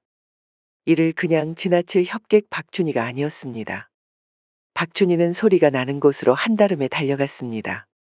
어디 보자. 여기 가마에는 네가 타고 계시려나? 아이고 이거 보게. 이 누추한 곳에 웬 귀한 분이 계셔? 아주 귀부인이시구만. 희야, 살결이 곱기도 해라. 이보쇼 마님. 아니 요즘 같은 세상에 이래 밤중에 돌아다녀서 쓰겄소. 그러니 우리 같은 놈들에게 고초를 당하는 거 아니오? 이거 놓거라, 이 몹쓸 놈들. 아이고 목소리도 간드러지네. 아주 아랫도리가 불끈불끈요. 이놈, 찬물도 위아래가 있는 게지. 형님이 먼저 맛 좀 봐야겠다. 저도 한동안 여인네를 못 품어서 바짓가랑이에 거미줄 칠 지경입니다. 치사하게 나이 들먹이지 마십시오잉. 이런 건 선착순 아닙니까? 어디 못 배워 먹은 놈 아니랄까봐. 그 뭐냐 장래희망, 아니 장어유서였나? 하여간 그런 것도 모르느냐? 아이 참 형님도. 장어유서가 아니라 장가유서 아닙니까? 그거. 형이 먼저 장가가고 나중에 아오가 가는 거 말입니다. 이놈 자식, 언제 이렇게 똑똑해졌느냐? 어디서 글줄이나 좀 주워 들은 게냐? 제가 이래 봬도 소시적에는 서당에서 방귀 좀 뀌던 놈입니다. 산적 무리가 가마를 습격한 것 같았습니다. 이미 시종과 머슴들은 처참한 주검으로 바닥에 널브러져 있었지요. 산적들은 어여쁜 여인네를 두고 옥신각신 다투고 있었습니다. 이를 가만두고 넘어갈 박찬이 아니었습니다. 박찬이는 바위 위에 올라서 팔짱을 끼고 산적들을 내려다보았습니다. 장유유서겠지 이 멍텅구리들아. 웬 놈이냐? 우리를 멍텅구리라고 부르다니. 내 놈은 어디 과거급제라도 하였느냐? 산적의 일갈에 박춘희는 순간 당황했습니다. 박춘희는 정노인 아래에서 수학하였던 것은 분명하지만 글 공부 시간에는 늘 졸았거든요. 그리 말하니 나도 할 말은 없구나. 그럼 어디 못 배운 놈들끼리 한번 놀아보자꾸나. 박춘희는 휙 하고 바위에서 뛰어내리며 그대로 산적 한 놈을 걷어차 버렸습니다. 매섭게 걷어차인 산적은 애처로운 비명을 지르며 비탈길로 대굴대굴 굴러가 버렸습니다. 아우야! 이 썩을 놈이 머리가 딸리니 주먹질부터 하는구나. 이것들아, 못들 하느냐? 쳐라! 산적들이 각자 도끼와 칼을 꺼내 들었습니다. 박춘희는 그런 이들을 보며 코웃음 쳤지요. 이런 놈들에게는 환도를 꺼낼 필요도 없었습니다. 헌데 갑자기 허리춤에 찬 환도가 역게 진동했습니다. 무슨 일이고 하여 살짝 검을 뽑아보았더니 도신에서 푸른 빛이 불길처럼 일렁이는 것 아니겠습니까? 요괴가 이 근처에 있구나. 박춘희는 날카로운 눈으로 어두운 숲속을 노려보았습니다. 산적들은 그런 줄도 모르고 박춘희가 겁에 질린 것이라 착각하여 비열한 웃음을 흘렸습니다. 허나 산적들의 득이양양한 기세도 오래가지 못하였습니다. 무리 중에 한 명이 처참한 비명을 지르며 쓰러지기 시작한 겁니다. 이건 또 뭐냐? 무슨 일이냐? 두목. 죽은 시체들이 움직입니다요. 시기였습니다. 원한 서린 홀령이 시체에 깃들어 산자의 피와 살을 갈구하는 요괴들이었지요. 산적 무리의 2배는 되는 시기들이 어느새 주위를 둘러싸고 있었습니다. 몸은 썩어 문드러졌어도 두 눈에 핀 요사스러운 붉은 안광이 어둠 속에서 번뜩였지요. 시기들은 산적들에게 달려들어 핥히고 깨물었습니다. 들고 있는 건 이쑤시개냐? 맞서 싸워라! 산적들도 날부치를 휘둘러 대응했으나 이미 죽은 시체인 시기에게는 소용이 없었습니다. 설사 팔다리가 댕공 떨어져 나가도 멈추지 않았습니다. 시기들은 개걸스럽게 한밤에 야식을 즐길 뿐이었지요. 급급여울령, 텔주 명왕사괴? 악귀여 물러가라. 박춘희는 낭낭한 목소리로 주문을 읊으며 명환도를 휘둘렀습니다. 비록 도술은 사용하지 못하여도 혀가 닳도록 연습한 탓에 입에 붙어버린 것이죠. 그래도 상관없었습니다. 명환도가 악귀를 감지하고 퇴치하는 진인 보검이었기 때문입니다. 박춘희의 명환도가 시기의 몸을 갈랐습니다. 그러자 베인 자국에 푸른 불길이 붙으며 화르륵 타올랐습니다. 날이 부쩍 추워졌는데 잘 됐구나. 박춘희는 사납게 웃으며 시기들을 거침없이 베어 넘겼습니다. 그러자 어느새 주변에는 아무도 남지 않게 되었지요. 살아남은 산적들은 무기를 짚어 던지고 혼비백산하여 달아난 지 오래였습니다. 명환도의 불빛도 사라진 것을 보니 주변에 더 이상 요괴는 없었지요. 박춘희는 명환도를 검집에 집어넣었습니다. 이보시오. 걔 아직 살아있어? 나으리께서 저를 살려주셨군요. 박춘희가 가마 안을 살피자 여인네가 휙 튀어나와서 박춘희의 품에 안겼습니다. 아무렴 성인 어른도 시기를 보면 바지에 오줌을 쌀 만큼 두려운데 여인네라면 어떠할까요? 박춘희의 품에 안긴 여인은 아직도 두려움이 가시지 않았는지 가냘픈 어깨를 파르르 떨고 있었습니다. 진정하시오. 산적과 시기는 모두 처리했어. 감사합니다. 나으리가 아니었으면 소첩은 끔찍한 꼴을 당했을 것이옵니다. 뭐 죽기 봐야 더 하겠어? 호들갑 떨 것 없어.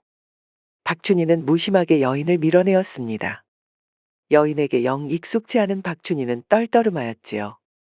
게다가 지금 눈앞의 여인은 무심하게 대하기 어려울 정도로 아름다운 여성이었습니다. 안겼을 때 풍기는 달콤한 향기로 머리가 어지러울 정도였지요.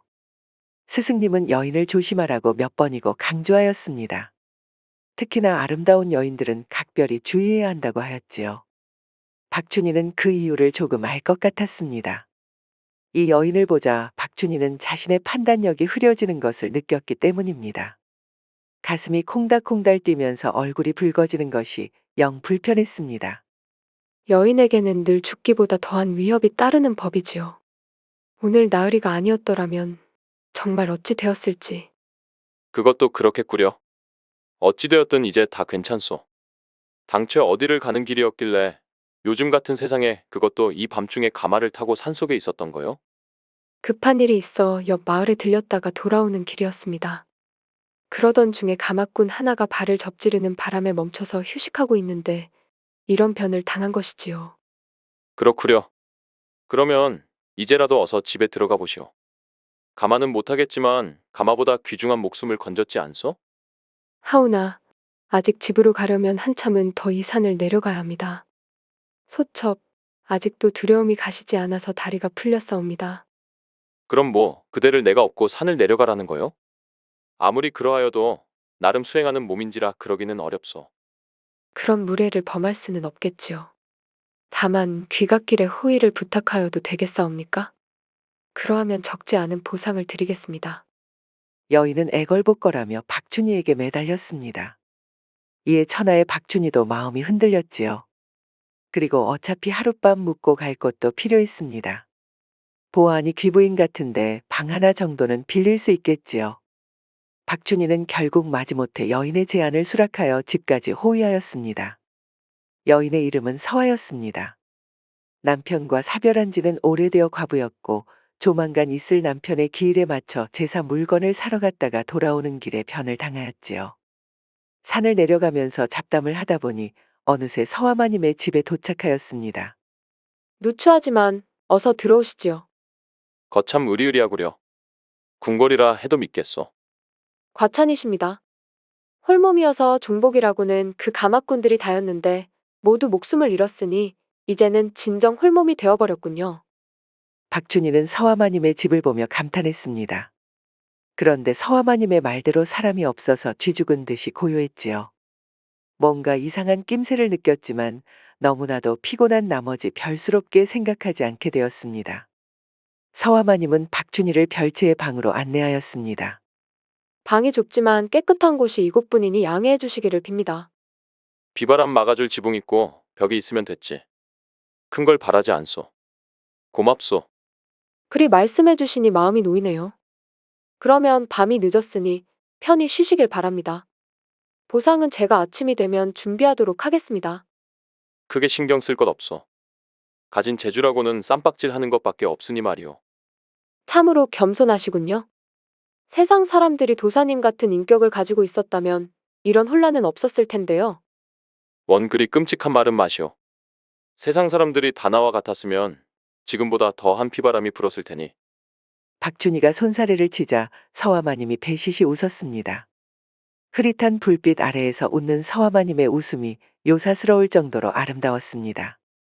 박춘희는 순간 자신이 넋을 잃고 서화마님을 보는 것을 깨닫고 화들짝 놀래서 손을 저었습니다. 그러면 이만 밤이 늦었으니 나도 쉬어야겠소. 어머, 그렇네요. 도사님과 대화하다 보니 시간 가는 줄을 몰랐습니다. 그러면 내일 뵙겠습니다. 서화마님은 그리 말하면서 공손한 태도로 방을 나갔습니다. 서화마님이 나가고도 그 달콤한 향이 아직도 방 안에 감돌았지요. 박준희는 여전히 심장이 두근거려서 한숨을 푹 내쉬었습니다. 몸은 피곤하고 머릿속은 복잡했습니다. 이에 박준희는 냅다 자리에 들어누웠습니다. 한잠 푹 자고 나면 시끄러운 마음이 가라앉겠지요. 그렇게 박준희는 스르륵 잠에 들었습니다. 얼마나 시간이 지났을까요? 박준희는 피곤하였던 터라 아주 깊게 잠들었습니다. 허나 누군가 박준희의 가슴팍에 손을 올리고 꼼지락거리는 겁니다. 깜짝 놀란 박준희가 그 손을 확 잡아챘습니다. 서화마님 아니요? 이 밤에 어쩐 일이요? 큰 보상을 드린다고 하였지요? 아침까지 소첩이 기다리기 어려워 이렇게 찾아왔습니다. 이런 보상은 필요 없어. 이 몸은 수행하는 몸이라 하지 않았어? 수행 좋지요. 하오나, 진정한 도사라면 심기체를 단련하여야 하지 않겠습니까? 적절하게 양기를 흘러내 주어야 단전에 정갈한 기가 모인답니다. 서화는 달콤한 목소리로 속삭였습니다. 이에 천하의 박준희도 정신을 차리지 못할 정도였습니다. 몸에 힘이 자꾸만 빠지고 아름다운 서화마님을 꼭 끌어안고만 싶었습니다. 무엇보다도 이해할 수 없을 정도로 달콤하고 매혹적인 향기가 박준희의 정신을 흐트러뜨렸습니다. 생전 맡아본 적 없는 향기가 방 안에 가득했지요. 당최 어디서 나는 것인지 박준희는 자기도 모르게 곁눈질로 방 안을 살펴보았습니다. 그러고 보니 향로가 방구석에 놓여져 있었습니다. 헌데 이 향로가 놓여진 위치가 영 수상쩍었습니다. 향로는 방의 사방 구석에 놓여져 있었거든요. 이는 방진 아니더냐? 박준희는 그 순간 정신을 퍼뜩 차리며 서화마님을 강하게 밀쳐냈습니다. 그러자 서화마님은 가냘픈 비명을 지르며 뒤로 넘어졌지요. 이 몸은 도력이라고는 손톱만큼도 없는 도사요. 허나 이 요상한 체질 탓에 도술에 결코 홀리지 않지. 당장 이것이 무슨 계략인지 실토하는 것이 좋을 거요. 사특한 짓을 벌이는 자라면 나의 검은 설사 요괴가 아닐지라도 용서치 않을 테니. 부디 노여움을 거두어 주시어요. 소첩이 도사님의 도력을 알아보지 못하고 신뢰를 저질러 싸웁니다. 서화는 그러자 소매로 얼굴을 가리며 눈물을 흘렸습니다. 이 또한 서화마님의 술수일지도 몰라 박준희는 경계를 흐트러뜨리지 않았지요. 사실 저는 보잘것없는 무당이었사옵니다. 그러던 어느 날 진해대감이 나타나 저를 겁박하여 사람들을 잡아오도록 명령하였지요. 처음에는 거부하였으나 그럴수록 진해대감은 제가 사는 마을의 사람들을 모두 잡아먹겠다며 협박했습니다. 서화마님은 그러면서 사연을 모두 말하였습니다. 서화마님은 차마 선량한 마을 사람들을 제물로 바칠 수 없어서 밤중에 산을 돌아다니며 산적이나 강도 같은 악한들을 유혹하여 진해대감에게 바쳤지요. 헌데 박준희가 나타나서 시기들을 모두 쓸어버린 것입니다. 이 탓에 서화마님은 박준희를 유혹하여 진해대감에게 바치기로 결심하였지요. 사정은 잘 알겠소만 그렇다면 어찌하여 도움을 요청하여 맞서 싸우지 않은 것이오. 진해대감은 한낱 인간이 대항하기 결코 쉬운 상대가 아니옵니다. 섣불리 덤볐다가는 죽음보다도 험한 꼴을 당할 수 있지요. 좋소. 그렇다면 이 몸이 그 몹쓸 요괴놈을 퇴치해 주겠소. 아니되옵니다. 제 아무리 도사님이셔도 진해대감에게는 상대가 되지 않을 것이옵니다. 그리 말하니 더더욱 안 되겠는데? 내가 만약 죽으면 모두 그대 탓이라 생각하시오. 박준희는 그리 말하며 씩 웃었습니다. 그러자 서화마님은 안절부절하여 박준희의 바짓가랑이를 붙잡았습니다. 저를 무어라 비난하셔도 상관없사옵니다. 그러나 도사님 같이 훌륭하신 분을 사지로 내몰 수는 없습니다. 걱정 마시오. 나도 무턱대고 목숨 거는 얼치기는 아니오. 박준희는 그리 말하고 서화마님에게 계략을 속삭였습니다. 이에 서화마님은 반신반의하면서 박준희의 계획을 들었지요. 그러자 서화마님은 박준희의 계획대로면 정말 진해대감을 격퇴할 수 있을 것이라는 생각이 들었습니다. 그러면 그렇게 준비해 두시오. 나는 결전을 위해 잠시 눈 좀 붙여야겠소. 박준희는 그리 말하고 벌러덩 누워서 골아 떨어졌습니다. 그야말로 대담한 담력이었지요. 서화마님은 오히려 그런 박준희의 태도에 신뢰를 넣고 계획대로 준비를 하였습니다. 그러고 다음날 저녁이 되었습니다. 그러자 집채만한 거대한 지네가 스르륵 하고 담장을 타고 집 안으로 들어오는 것입니다. 이 지네가 서화마님이 말한 바로 그 지네대감이었지요. 지네대감은 서화마님이 준비해둔 재물을 받기 위해 그 큰 몸뚱이를 움직여서 집 마당에 또아리 텄습니다. 지네대감의 몸통은 하나가 아니라 5개나 있었습니다. 6개의 몸통을 둥글게 말아 올리니 그 모습이 가히 끔찍하기 그지없었지요. 지네대감은 기대한 재물은 보이지 않고 장독대 5개만 놓여진 것을 보고 분노하여 몸을 파르르 떨었습니다. 이놈 서화야, 재물은 어디 있느냐? 설마 준비하지 못한 것은 아니겠지? 지네대감의 6개의 입이 쇳소리를 내며 호통을 쳤습니다. 이에 서화마님은 벌벌 떨면서 지네대감 앞에서 머리를 조아렸습니다. 서대감 나으리 고정하시옵소서. 소첩이 이번에 아주 먹음직스러운 재물을 찾았습니다. 도력이 높은 도사인데 아주 입맛에 딱 맞을 것이옵니다. 그러니 맛있는 재물에 걸맞게 훌륭한 술을 곁들여야 하지 않겠습니까? 도사라니, 내가 도사 고기 맛을 본 지 벌써 10년은 된 것 같다. 아주 잘하였구나. 아주 잘했다. 그래, 어디 한번 축하주나 들이켜 보실까? 지네대감은 그리 말하며 5개의 아가리를 쩍 벌렸습니다. 그리고 아주 장독대 채로 잡아 으적으적 씹어버렸지요. 장독대 안에는 아주 독한 독주가 들어있었습니다만 지네대감은 단숨에 독주를 장독대 채로 마셔버렸습니다. 술맛도 기깔나는구나. 그래, 그러면 어디 그 도사놈을 대령해라. 독주로 지네대감을 취하게 하려 했던 서화는 당황하고 말았습니다. 지네대감은 그 독한 술을 마셔도 꿈쩍도 하지 않는 겁니다. 못하느냐? 감히 이 몸을 기다리게 하는 것은 아니겠지? 서알겠사옵니다. 도사놈은 지금 저 별채에 뻗어서 골아떨어져 있사옵니다. 지네대감은 기쁨에 수백 개의 다리를 꼼지락거리며 별채로 기어갔습니다. 그때 장진문을 찍고 박춘희가 튀어나왔습니다. 이놈 지네대감. 그래, 어디 한번 내 고깃 맛 좀 맛볼 터냐? 박춘희는 그러면서 명환도를 뽑아 단숨에 지네대감의 고목나무만한 몸통을 베었습니다. 지네대감은 깜짝 놀라 기이한 비명을 질렀지요. 이 찢어 죽여도 시원찮을 것들이 함정을 팠구나.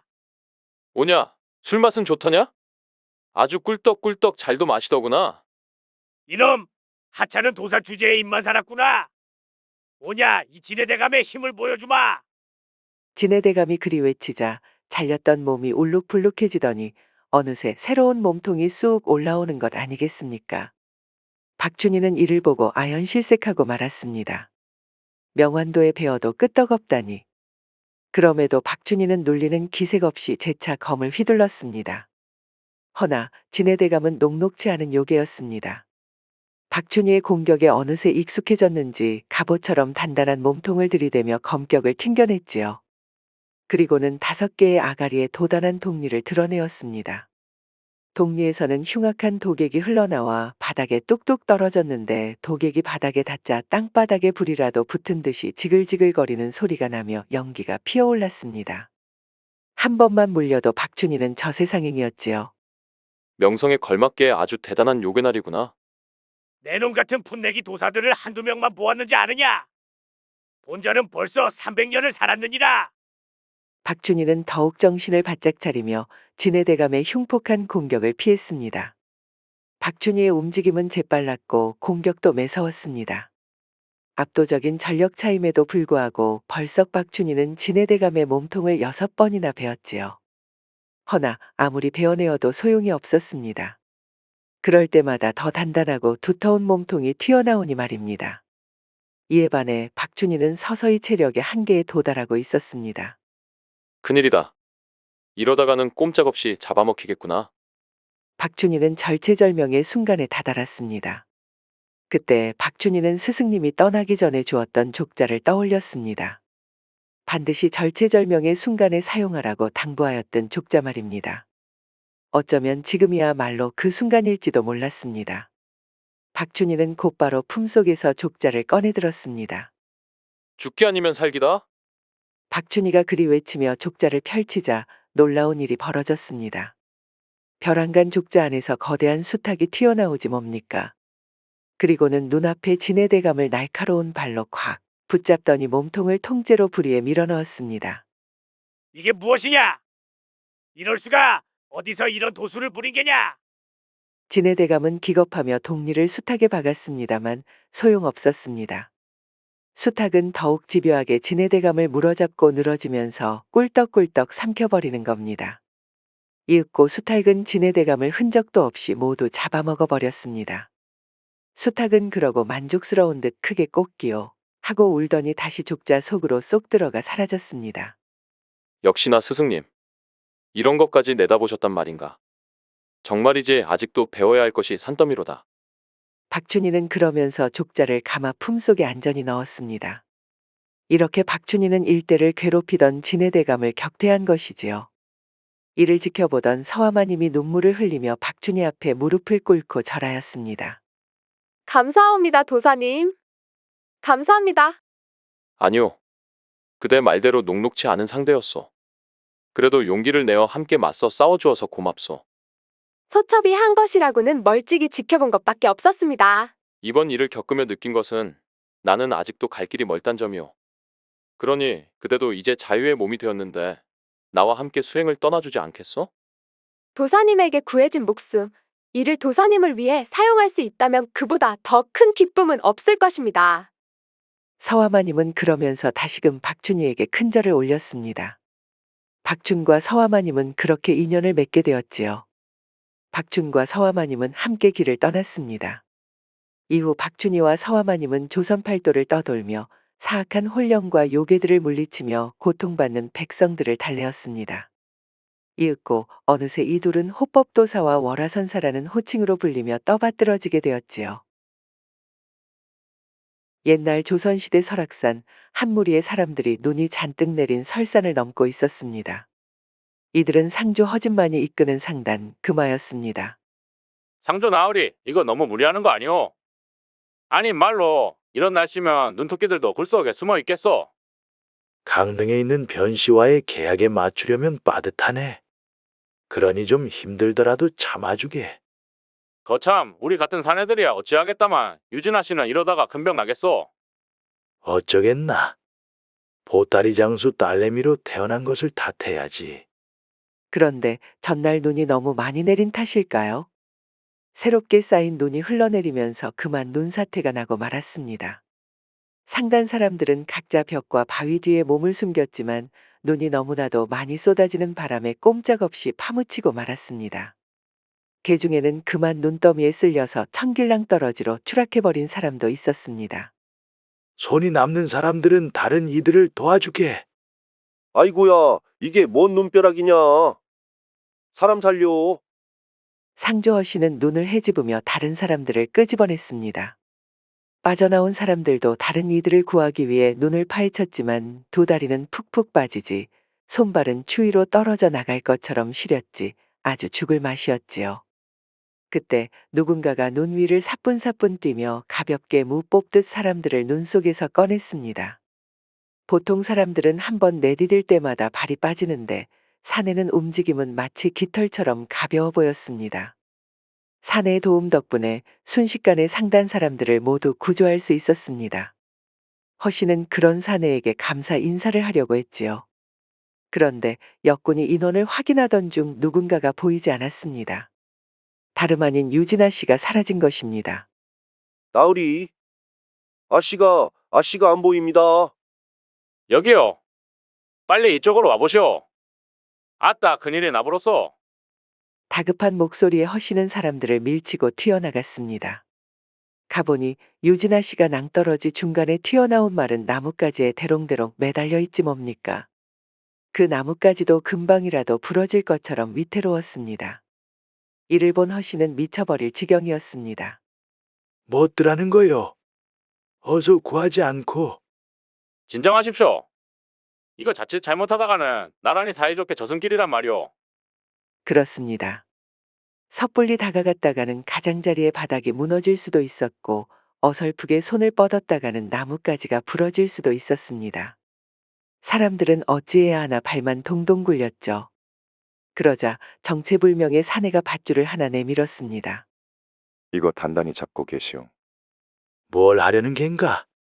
사내는 허씨의 질문에 답하지 않았습니다. 영문을 모른 사람들은 일단 달라붙어서 밧줄을 붙잡았지요. 그러자 사내는 바닥을 박차고 달리더니 절벽 아래로 훌쩍 뛰어내리는 것 아니겠습니까? 사람들은 그 모습을 보고 기겁하였습니다. 순식간에 밧줄이 팽팽하게 잡아당겨졌죠. 그러더니 사내에 당기시오 하는 외침이 들려왔습니다.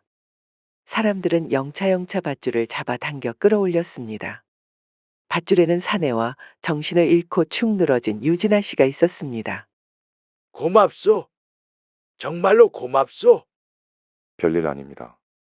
공경에 처한 이들을 돕는 것은 사람된 도리지요. 아니요. 그대가 아니었으면 정말 꼼짝없이 딸아이를 잃었을 거요. 그러면 부탁이 하나 있습니다.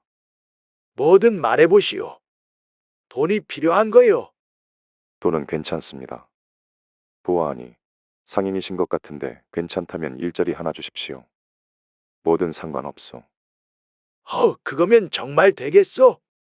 사내는 고개를 끄덕였습니다. 허씨는 흔쾌히 사내의 부탁을 들어주었지요. 아무렴 상단 사람들을 도와주고 딸의 목숨까지 구해주었는데 못 들어줄 부탁은 아니었으니까요. 사내는 자신의 이름을 김훈이라고 밝히고 앞으로 열심히 일하겠다며 상단에 합류하였습니다. 금화상단은 강릉에서의 거래를 성공적으로 끝마치고 다시 정비하여 길을 떠났습니다. 그러다가 잠시 강변을 끼고 휴식을 하였지요. 바닥이 진창이었기에 여간 불편한 것이 아니었습니다. 그래도 순조롭게 강릉 거래를 끝난 덕에 분위기는 한결 가벼웠지요. 저 새로운 양반은 어째 여태까지 한마디도 안 할까? 저거 벙어리 아니오? 애끼 이 사람아. 다 사정이 있겠지. 그래도 묵묵하니 일 안 하는 자란이 된 거 아닌가? 오히려 자네처럼 쓰잘데기 없이 떠벌떠벌 떠들어대진 않으니 훨씬 낫지. 거참 사람 섭섭하게 말하네. 아닌 게 아니라 그래도 한 식구가 되었는데 여태 우리 이름 한 번을 안 물어서 그런 거라네. 자네 이름 알아서 뭐에 쓰게. 어디 엿받고 먹을 수도 없지 않나? 됐다 됐소. 내가 말을 말지. 사람들은 김훈을 보면서 이런저런 이야기를 하였습니다. 김훈은 여전히 정체불명의 사내였거든요. 허나 김훈은 말없이 짐과 수레를 점검하였습니다. 그 모습을 본 허씨가 다가왔지요. 이보게 김씨. 자네도 숨 좀 돌리게나. 다들 쉬고 있지 않나? 가서 어울리며 말이라도 나눠보는 건 어떤가? 아닙니다. 괜히 불편하게만 만들겠지요. 김훈은 그러면서 하던 일을 마저 했습니다. 허씨는 그런 김훈의 듬직한 등을 바라보았습니다. 차갑고 과묵했으나 어딘가 싫지만은 않았습니다. 그러던 어느 날이었습니다. 이번에는 경기도의 한 고을의 곽대감이라는 자에게 담배잎을 납품하는 거래를 하게 되었습니다. 헌데 허씨의 딸 유진아 씨는 영 불안했답니다. 곽대감이라는 자의 평판이 썩 좋지 않았기 때문입니다. 아버님, 이번 곽대감이라는 자는 고을에서 못돼 먹기로 소문이 자자해요. 양반이라는 자가 고리대금업으로 서민들을 수탈하고 건달패들을 시켜서 협박까지도 하더라고요. 되도록이면 이번 거래는 관두는 것이 어떨까요? 우리가 거래를 고를 형편이더냐? 못 배운 놈들 소문은 신경 쓰지 말거라. 아무래도 한 지방에 향리직을 하다 보면 이런저런 말이 나올 수도 있는 게지. 알겠어요. 그래도 조심하셔요. 유진아 씨는 불안했지만 아버지의 말도 맞았기에 더 이상 반대하지 못하였습니다. 그렇게 금화상단은 전라도로 넘어가 고품질의 향토품 담배잎을 입수하여 다시 돌아왔습니다. 아주 질 좋은 담뱃잎을 찾았기에 허씨도 자신만만했지요. 멈추시오. 대감 나으리께서 상조 허진마니만 출입을 허하셨소. 이 큰 것을 어찌 제가 홀로 짊어지고 들어가라는 말이요? 대감 나으리께서 명하셨으니 그리 아시오. 아니면 돌아가시던가. 아니, 이게 무슨... 허씨는 답답한 한숨을 내쉬었습니다. 그런데 갑자기 김훈이 그 커다란 괴짝을 번쩍 들어서 등에 짊어지지 뭡니까? 상주 나으리가 무릎이 불편하시오. 괴짝은 내가 대신 옮기겠소. 김훈이 그리 말하며 머슴들을 노려보았습니다. 그 기세가 영 심상치 않았기에 무지랭이 머슴들도 흠칫하며 서로 곁눈질하였습니다. 알겠수다. 그러면 역군 한 명만 대동하여 들어오시오. 마지못해 머슴이 문을 열자 허씨와 김우는 곽대감댁 안으로 들어갈 수 있었습니다. 곽대감댁의 안채는 화려하고 넓었습니다. 머슴들의 안내를 받아 김훈과 허씨는 넓은 안뜰을 통과하여 대청마루에 앉은 곽대감을 마주하게 되었습니다. 곽대감은 마루에 앉아 거만하게 허씨와 김훈을 내려다보았지요. 이제야 왔구만. 내 기다리다 목이 빠지는 줄 알았소.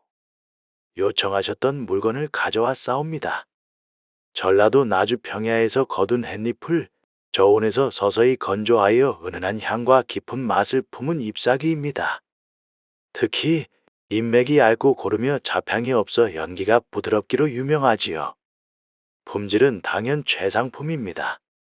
곽대감은 머슴들에게 담뱃잎을 확인하라는 듯 턱짓을 하였습니다. 머슴들은 괴짝을 열어 담뱃잎을 한 주먹 쥐어서 곽대감에게 내밀었습니다. 그러자 곽대감은 콧방귀를 끼며 인상을 찌푸렸습니다. 실망이로구만. 내 금화상단의 평판을 너무 믿었나 보이. 그게 무슨 말씀이십니까, 나으리? 이거 영색이 흐리지 않소. 약간 눅눅한 것도 같고 이런 걸 지금 나보고 최상품이라고 사기를 치는 거요. 내 눈이 장님이요. 나으리, 이 담배는 단연코 최고 품질의 물건이옵니다. 그 말대로였습니다. 허씨는 분명 몇 번이고 담배잎의 품질을 확인하였습니다. 뿐만 아니라 옮길 때도 괴짝 내부에 삼배를 덧대고 잎사귀가 눌리거나 상하지 않도록 개별 포장하였지요. 지금 곽대감은 순전히 트집을 잡는 것이 분명했습니다. 곽대감은 비열한 웃음을 흘리며 허씨를 노려보았습니다. 이보시오, 허짓만이. 내가 지금 거짓말을 하고 있다는 거요. 나 곽대감이 말이오. 하오나. 됐소. 여튼 이 담뱃잎은 내 기대에 못 미치는군. 대금은 못 주겠구려. 그 담배잎은 두고 그만 물러가 보시오. 내 그래도 금화상단에 대한 악평은 퍼뜨리지 않겠소. 그게 무슨 말씀이십니까? 물건을 준비하면서 들어간 비용이 얼마인데 이러시면 곤란합니다. 그거야 자네 사정이지. 뭐 그러면 어쩔 테요. 관아에라도 달려가겠소. 곽대감은 의기양양하게 말하였습니다. 이미 이 고을의 관아는 모두 곽대감에게 매수되어 한패나 다름없었습니다. 허씨가 가서 고발해봐야 들은 척도 하지 않겠지요. 허나 허씨도 이대로 물러날 수 없었습니다. 가기는 제가 어딜 갑니까? 나으리께서 대금을 주시기 전까지 이 자리에서 한 발자국도 움직이지 않겠습니다. 한 발자국도 좋소. 제발 나가게 해달라고 빌게 만들어주지. 여봐라. 곽대감의 외침에 건달패들이 우르르 몰려 나왔습니다. 곽대감이 돈을 주고 부리는 주먹패였지요. 이들은 각자 큼지막한 몽둥이를 하나씩 들고 있었습니다. 어이, 말귀 좀 알아듣게 고분고분하지? 괜히 멀쩡한 몸뚱이 상하게 말고 이쯤에서 돌아가는 게 어때? 건달패들은 몽둥이를 손바닥으로 탁탁 두들기며 허씨에게 협박하였습니다. 그래도 움직일 생각을 하지 않자 건달 하나가 웃음기를 지우더니 몽둥이를 높게 들어 올렸습니다. 그 순간 기문이 벌떡 일어나 건달이 휘두르려는 몽둥이를 한 손으로 턱 붙잡았습니다. 그만두시오. 상주 나으리를 건드리면 크게 후회하게 될 거요. 이놈 자식이? 이거 놓거라. 건달은 기문의 소나기에 잡힌 몽둥이를 빼내기 위해 안간힘을 썼습니다. 그래도 꿈쩍도 안 하는 겁니다. 이제는 두 손으로 잡아서 낑낑거리며 몽둥이를 빼앗으려고 했습니다. 그러자 기문이 몽둥이를 놓아버렸죠. 건달은 그 순간 자기 힘의 뒤로 벌러덩 낮아빠지고 말았습니다. 기문은 서늘한 눈빛으로 곽대감을 노려보았습니다. 꼭 이렇게까지 해야겠소. 고얀 놈. 뭣들 하느냐. 곤죽을 만들어 놓거라. 곽대감의 불호령에 건달들이 한꺼번에 달려들었습니다. 몽둥이질이 사방에 날라들었지요. 허씨는 화들짝 놀라서 머리를 감싸고 바닥에 바짝 엎드렸습니다. 김우는 가만히 있지 않았습니다. 김우는 곧바로 몽둥이를 휘두르는 건달의 얼굴에 묵직한 주먹을 날렸습니다. 주먹에 얻어맞은 건달은 턱이 돌아가며 바닥에 풀썩 주저앉았습니다. 그 사이 몽둥이 넛대깨가 김운에게 날아들었지요. 허나 그 어느 것도 김운에게 닿지 않았습니다. 김운은 번개같이 몸을 구르며 공격을 피하고 일어나는 즉시 바닥에 떨어진 몽둥이를 짚어들었습니다. 그래 가지고 어디 빨래라도 하겠느냐. 내가 진짜 몽둥이질을 보여주마. 건달패들은 핏발선 눈으로 김운에게 달려들었습니다. 수는 약 10명에 달하였지요. 허나 김운은 주눅든 내색 없이 건달들과 맞섰습니다. 그리고 김운의 매서운 몽둥이질이 시작되었지요. 김운은 건달패들의 목덜미, 허리, 무릎 뒤 등을 가차없이 후드려 갈겼습니다. 김운의 몽둥이질에 건달들은 곡소리를 내며 바닥에 나뒹굴었지요. 간혹 다시 일어나서 다시 달려드는 건달이 있었지만 또 두들겨 맞고는 거품을 물고 기절해버렸습니다. 이를 지켜보던 곽대감은 얼굴이 하얗게 질려버렸습니다. 쓸데없는 소란 만들지 맙시다. 대금만 치르면 얌전히 물러가겠소. 아, 알겠소. 50냥이었더랬지. 50냥. 그것은 애초에 이 사다를 내기 전에 거래액이었더랬지. 70냥은 내놓으셔야겠소. 우리 상주 나으리가 좀 다쳤으니 약값은 해야 되지 않겠소. 알겠소. 알겠으니 진정하시오. 곽대감은 그러자 하인을 시켜다가 김운에게 돈을 주었습니다. 그렇게 허씨는 돈을 받고 김운과 함께 대감댁을 떠났지요. 고맙네, 김씨. 덕분에 살았네. 그런데 돈을 더 뜯어낸 것은 좀 위험하지 않았나? 아닙니다, 나으리. 상단이 한번 얕보이면 다른 이들도 우습게 보고 거듭 약속을 어기려고 할 것이옵니다. 게다가 상대방이 먼저 계약을 깨트리려고 수작을 부렸으니 명분도 충분했습니다. 맞아요, 아버님. 그리고 저 못돼 먹은 작자는 사실 이미 제가 다른 고을에 고발 문서를 넣었어요. 조만간 곽대감은 감찰을 피하지 못할 것이어요. 유진아 씨의 말에 허씨는 허허 웃으며 고개를 끄덕였습니다. 김운도 유진아 씨의 현명한 행동에 옅은 미소를 지었지요. 내가 딸복이 넘쳐나는구나. 고맙다. 그리고 김씨, 자네도 정말 수고해 주었네. 그런 재주가 있을 줄은 몰랐네. 도움이 되어서 저도 기쁘군요. 김운은 그리 말하면서 터벅터벅 걸어가 버렸습니다. 여전히 무뚝뚝했지만 아주 믿음직스러웠습니다. 금화상단은 그렇게 곽대감과의 거래를 무사히 마쳤습니다. 이후 기세를 몰아서 상단은 점점 더 커졌습니다. 허씨는 영특한 딸 유진아 씨의 의견에 더 귀를 기울였고 어디를 가든 김운을 대동하였습니다. 그러던 중 드디어 상단의 명운을 걸 만한 대규모 거래가 성사되었습니다.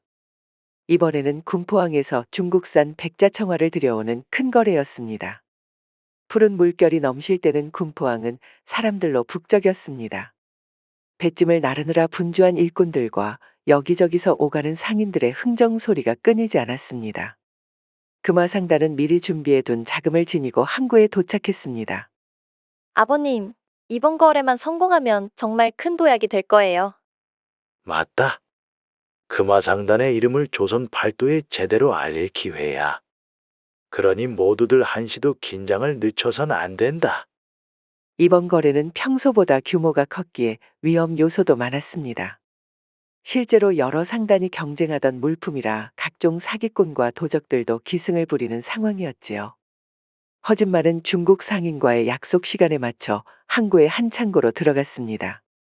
백자청화를 확인하는 동안 김우는 창고 주변을 서성이며 상황을 예의주시했습니다. 그러다 이질적인 기척을 느꼈습니다. 분명 낯선 시선이 상단을 주시하고 있었던 겁니다. 아무래도 수상한 움직임이 있습니다.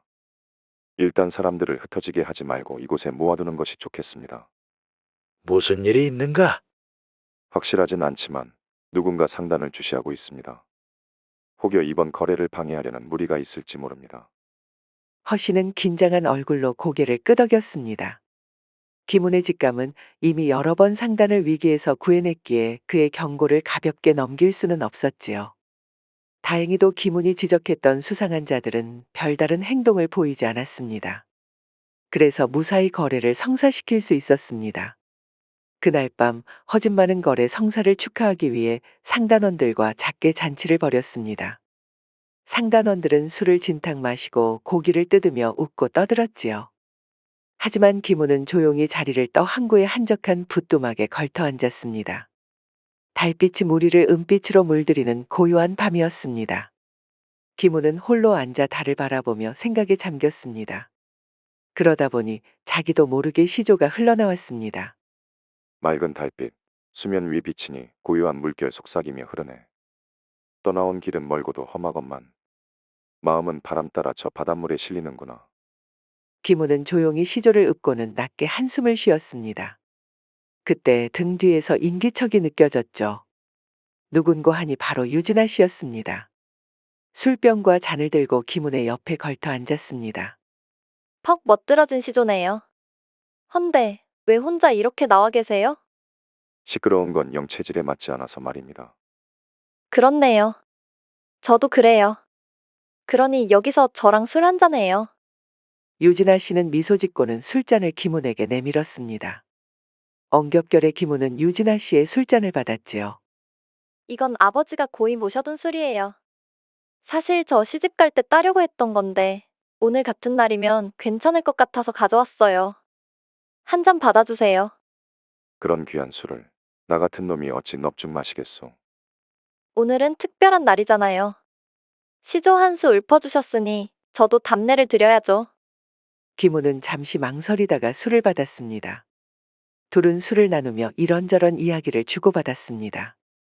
유진은 김훈의 과거가 궁금했지만 김훈은 구체적인 이야기는 피하며 말을 돌렸습니다. 나도 한때는 나란 일을 하긴 했소. 하지만 어울리지 않는 옷을 입었던 것 같았지.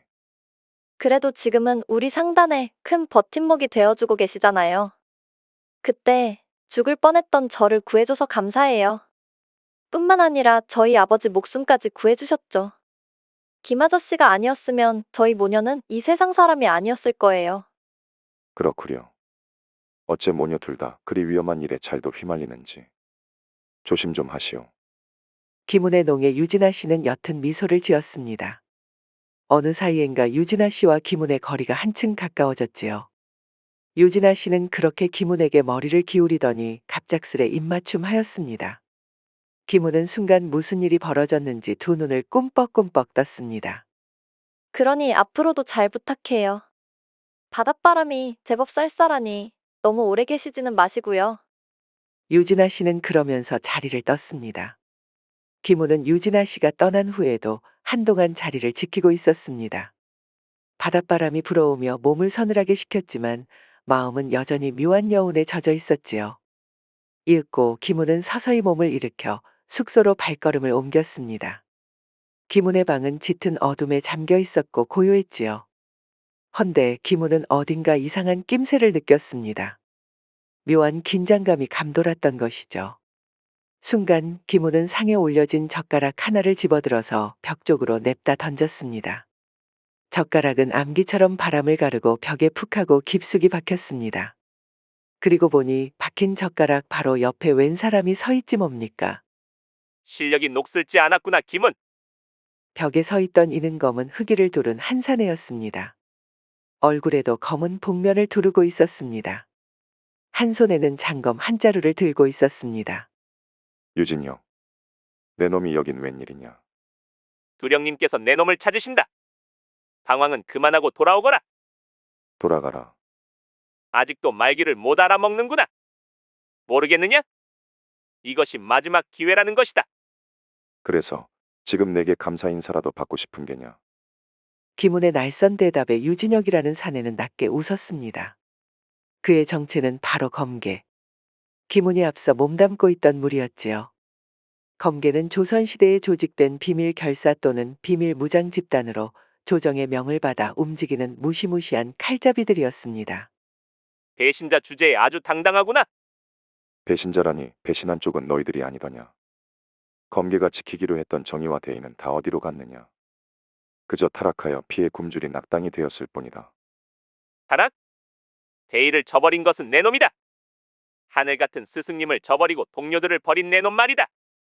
그렇다. 등졌지.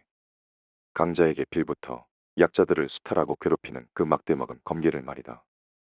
더는 길게 말하지 않겠다. 당장 꺼져라. 유진혁은 한숨을 내쉬며 검집을 두드렸습니다. 나도 널 설득하라는 명령이 아니었다면 지금 여기서 내 목을 쳤을 것이다. 하지만 명을 어길 수는 없지. 유진혁은 천천히 방을 나서며 문 앞에 섰습니다. 그리고 조용히 경고했지요. 곧 다시 만나게 될 것이다. 허나 그때는 이런 대화는 없을 게다. 김우는 그가 사라진 뒤에도 창가에 서서 바깥을 응시했습니다. 검계가 움직이기 시작했다는 사실이 머릿속에서 떠나지 않았지요. 금화상단은 궁포항에서 중국산 백자청자를 실은 채 길을 떠났습니다. 목적지는 좌상대감 김세익에 있는 한양이었지요. 첫날 해가 저물기 시작했고 상단원들은 야영을 준비했습니다. 길이 너무 험하니 여기서 하루 묵고 내일 새벽 일찍 떠나는 것이 좋을 것 같네. 모두들 짐을 단단히 묻고 불침번을 서도록 하게. 상단원들은 분주히 움직이며 장작을 모으고 간단한 식사를 준비했습니다. 그러나 김우는 초조한 얼굴로 주변을 두리번거렸습니다. 전날 밤 검계의 유진혁과 만난 뒤로 마음이 편치 않았기 때문이죠. 너무 조용하다. 김우는 무언가 잘못되었다는 느낌을 지울 수 없었습니다. 그 순간 숲속에서 미세한 바스락거림이 들려왔습니다. 그리고 불침번을 서던 상단원이 바람 빠지는 소리를 내며 숲속으로 끌려 들어갔습니다. 한 명뿐만이 아니었습니다. 다른 상단원도 영문도 모르고 어둠 속으로 사라져버렸죠. 이를 눈치챈 것은 김훈뿐이었습니다. 김훈은 자리에서 벌떡 일어났습니다. 김훈이 재빨리 기습을 눈치채고 알렸지만 이미 상단원들은 속수무책으로 공격을 당했습니다. 그렇습니다. 유진혁이 앞서 경고했던 대로 검계들이 금화상단을 공격한 것입니다. 사람 살려. 상단 사람들은 전투에 익숙치 않은 이들이었습니다. 그렇기에 검계들의 기습에 전혀 대처하지 못했지요. 검계들도 저항할 틈을 주지 않았습니다. 정체를 들키자 일제히 어둠 속에서 그림자처럼 튀어나와서 검을 휘둘렀습니다. 금화상단원들은 검계에게 속수무책으로 죽임을 당해야 했습니다. 김훈도 필사적으로 검계를 상대했으나 이들은 평범한 건달패들과는 격이 다른 자들이었습니다. 더군다나 맨손의 김훈으로서는 방법이 없었지요. 김훈은 일단 상주와 유진아 씨를 먼저 떠올렸습니다. 이들을 구해야 했지요. 김훈은 난리통 속에서 몸을 낮게 숙이고 유진아 씨를 찾았습니다. 그러나 피를 흘리고 바닥에 쓰러진 허 씨를 먼저 발견했지요. 김훈은 서둘러 허 씨를 부축했습니다. 이 상황에서 유진아 씨를 찾다가는 허 씨가 숨을 거둘 수 있었습니다. 일단 김훈은 허 씨를 데리고 황급히 자리에서 빠져나왔습니다. 상주나으리, 정신을 차리십시오. 김씨인가? 큰일이네. 딸아이가 잡혔네. 김훈은 허 씨의 질문에 쉽사리 답할 수 없었습니다. 허 씨의 상처가 너무 컸고 피가 계속해서 나왔기 때문입니다. 김훈은 출혈을 막기 위해서 상처를 꼭 눌렀지만 소용없었습니다. 이보게 듣게. 놈들은 우리 상단을 공격한 것이 다 이유가 있네. 그게 무슨 말씀이십니까? 허 씨는 헐떡이면서 말을 이었습니다. 이번 백자청화 거래를 준비하던 중 정체불명의 패거리들이 접근해 금화상단에 자신들을 몰래 끼워 좌상대감 김세익의 집에 잠입할 수 있도록 해달라고 제안했다는 것이었습니다. 이들은 대가로 거액을 약속했지만 허 씨는 상단의 명예를 지키기 위해 단호히 거절했던 것이죠. 분명 그것에 앙심을 품은 것이 분명하네. 허나 그 탓에 모든 상단원들을 죽이진 않았을 걸세. 특히 내 딸아이는 상거래에 나만큼 화나니 죽이지 않았겠지. 허 씨는 쿨럭쿨럭 피를 토하며 말을 멈췄습니다. 그의 눈동자가 흐려지고 있었습니다. 이보게 김씨. 부탁일세. 딸아이를 구해주게. 딸아이를. 유진이를. 나으리, 안 됩니다. 허 씨는 그 말을 끝으로 숨을 거두고 말았습니다. 두 눈은 부릅뜬 채 말이죠. 김우는 그런 허 씨의 두 눈을 감겨주었습니다. 김우는 차가운 주검이 된 허 씨를 양지 바른 곳에 묻었습니다. 그리고 허씨가 부탁한 마지막 유언을 떠올렸죠. 이제 더 이상 자신의 과거로부터 도망가는 것은 불가능했습니다. 김 씨는 금화상단이 습격당했던 장소로 향했습니다. 놀랍게도 흔적은 눈을 씻고 찾아봐도 보이지 않았습니다. 검개들답게 모든 것을 깔끔히 정리하여 그대로 좌상대감의 집으로 떠난 것이 분명했습니다. 바로 한양으로 말이죠. 김우는 복수로 이글거리는 두 눈을 부릅떴습니다. 그리고 곧바로 한양길에 올랐습니다. 금화상단으로 위장한 검개들의 움직임은 소름 끼치도록 빨랐고 흔적이 없었습니다. 허나 김우는 한때 검개의 제일검이었던 자. 그 또한 쉬지 않고 뒤를 쫓았지요. 김우는 한양에 오르자마자 저잣거리에 들었습니다. 그리고 한 오래되고 낡은 전당포를 찾았지요. 전당포에는 퉁퉁한 사내가 자리에 앉아 있었습니다. 어서 오시오. 뭐 맡길 물건이라도 있어일까? 철민이. 날쌔. 김은. 그래, 자네구만. 못 본 사이에 어째 인상이 더 험악해졌어. 내 물건을 찾으러 왔네. 뭐야? 그쪽에서는 은퇴한 것 아니었나? 박철민은 잠시 입을 꼭 다문 김훈을 바라보다가 이내 깊은 한숨을 내쉬며 자리에서 일어났습니다. 그는 뒷방으로 사라졌다가 낡은 상자를 들고 나왔습니다. 상자는 세월의 흔적이 역력했지만 내부는 잘 보존된 듯 조심스럽게 다루어지고 있었습니다. 기름칠 해두고 날은 세워뒀네. 어째서인지 모르겠지만 자네가 다시 찾아올 것 같았거든. 김우는 상자를 열었습니다. 안에는 묵직한 검 한 자루가 담겨 있었습니다. 손잡이에는 세월의 흔적이 남아 있었지만 칼날은 여전히 빛을 잃지 않고 날카로웠습니다. 김우는 검을 천천히 들어올려 손바닥으로 칼등을 쓰다듬으며 깊은 숨을 내쉬었습니다. 나도 모르는 것을 자네는 알고 있었던 게로군. 빗자국이라는 것이 말이야. 쉽사리 지워지지 않는 법이거든. 헌데 당최 무슨 일이길래 이렇게까지 하는 게야? 검개 놈들이 좌상대감을 노리고 있네. 그놈들이 우리 상단을 습격해 많은 이를 죽였고 허상주의 딸을 인질로 잡아갔네. 그래서 자네가 그놈들을 막으려고. 막는 것뿐이 아니네. 놈들을 완전히 쓸어버려야겠네. 이번 일이 끝나면 정말 이 검을 다시 줄 일은 없을 걸세. 박철민은 묵묵히 김훈을 바라보다가 고개를 끄덕였습니다. 좋아. 자네 말대로라면 이건 단순한 복수가 아니지. 자네가 필요한 도움이라면 말만 하게. 금이영의 움직임이 필요하네. 검개의 계획을 막으려면 그들의 지원이 반드시 있어야 하네. 금이영이라. 쉽지 않겠지만 내가 아는 경로를 통해 연결해 보겠네. 자네도 조심하게. 한번 칼을 쥐면 물러설 길은 없을 테니. 김훈은 검을 허리에 차며 고개를 끄덕였습니다. 고맙네, 철민. 이번에는 정말 마지막이 될 거야. 박철민은 씁쓸한 미소를 지으며 김훈을 배웅했습니다. 김훈은 전당포를 나와 결의에 찬 눈빛으로 한양의 북적이는 거리를 걸어갔습니다. 좌상대감의 저택이 있는 방향을 향해 그의 발걸음은 점점 빨라지고 있었습니다. 유진아 씨는 검계의 은신처에 잡혀왔습니다. 손발이 묶이고 입에 재갈이 물린 채 바닥에 무릎을 꿇고 있었지만 용케 침착함을 유지하였지요.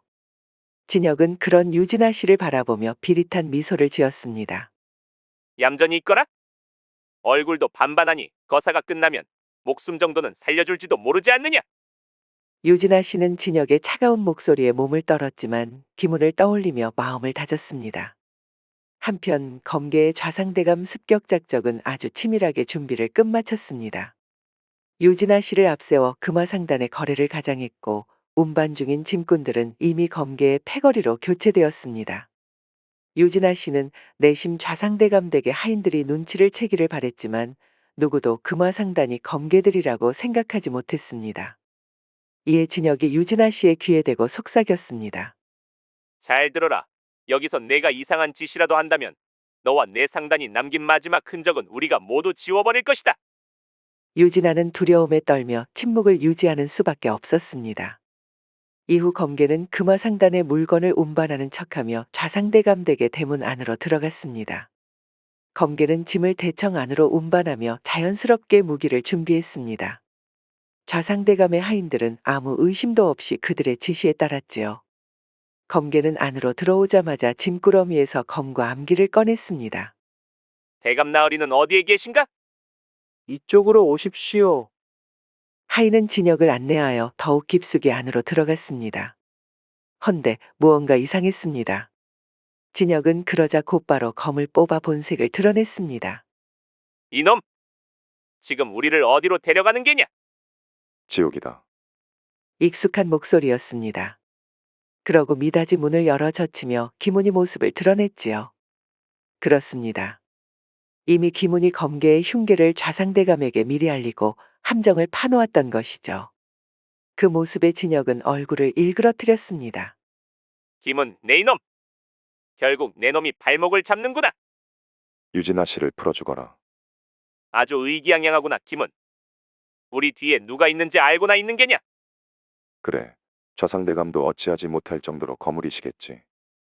허나 이제 곧 여기에 금이영이 온다. 그러면 적어도 내 놈 목은 온전치 못할 것이지. 그러기 전에 내 놈 목이 먼저 떨어질 것이다.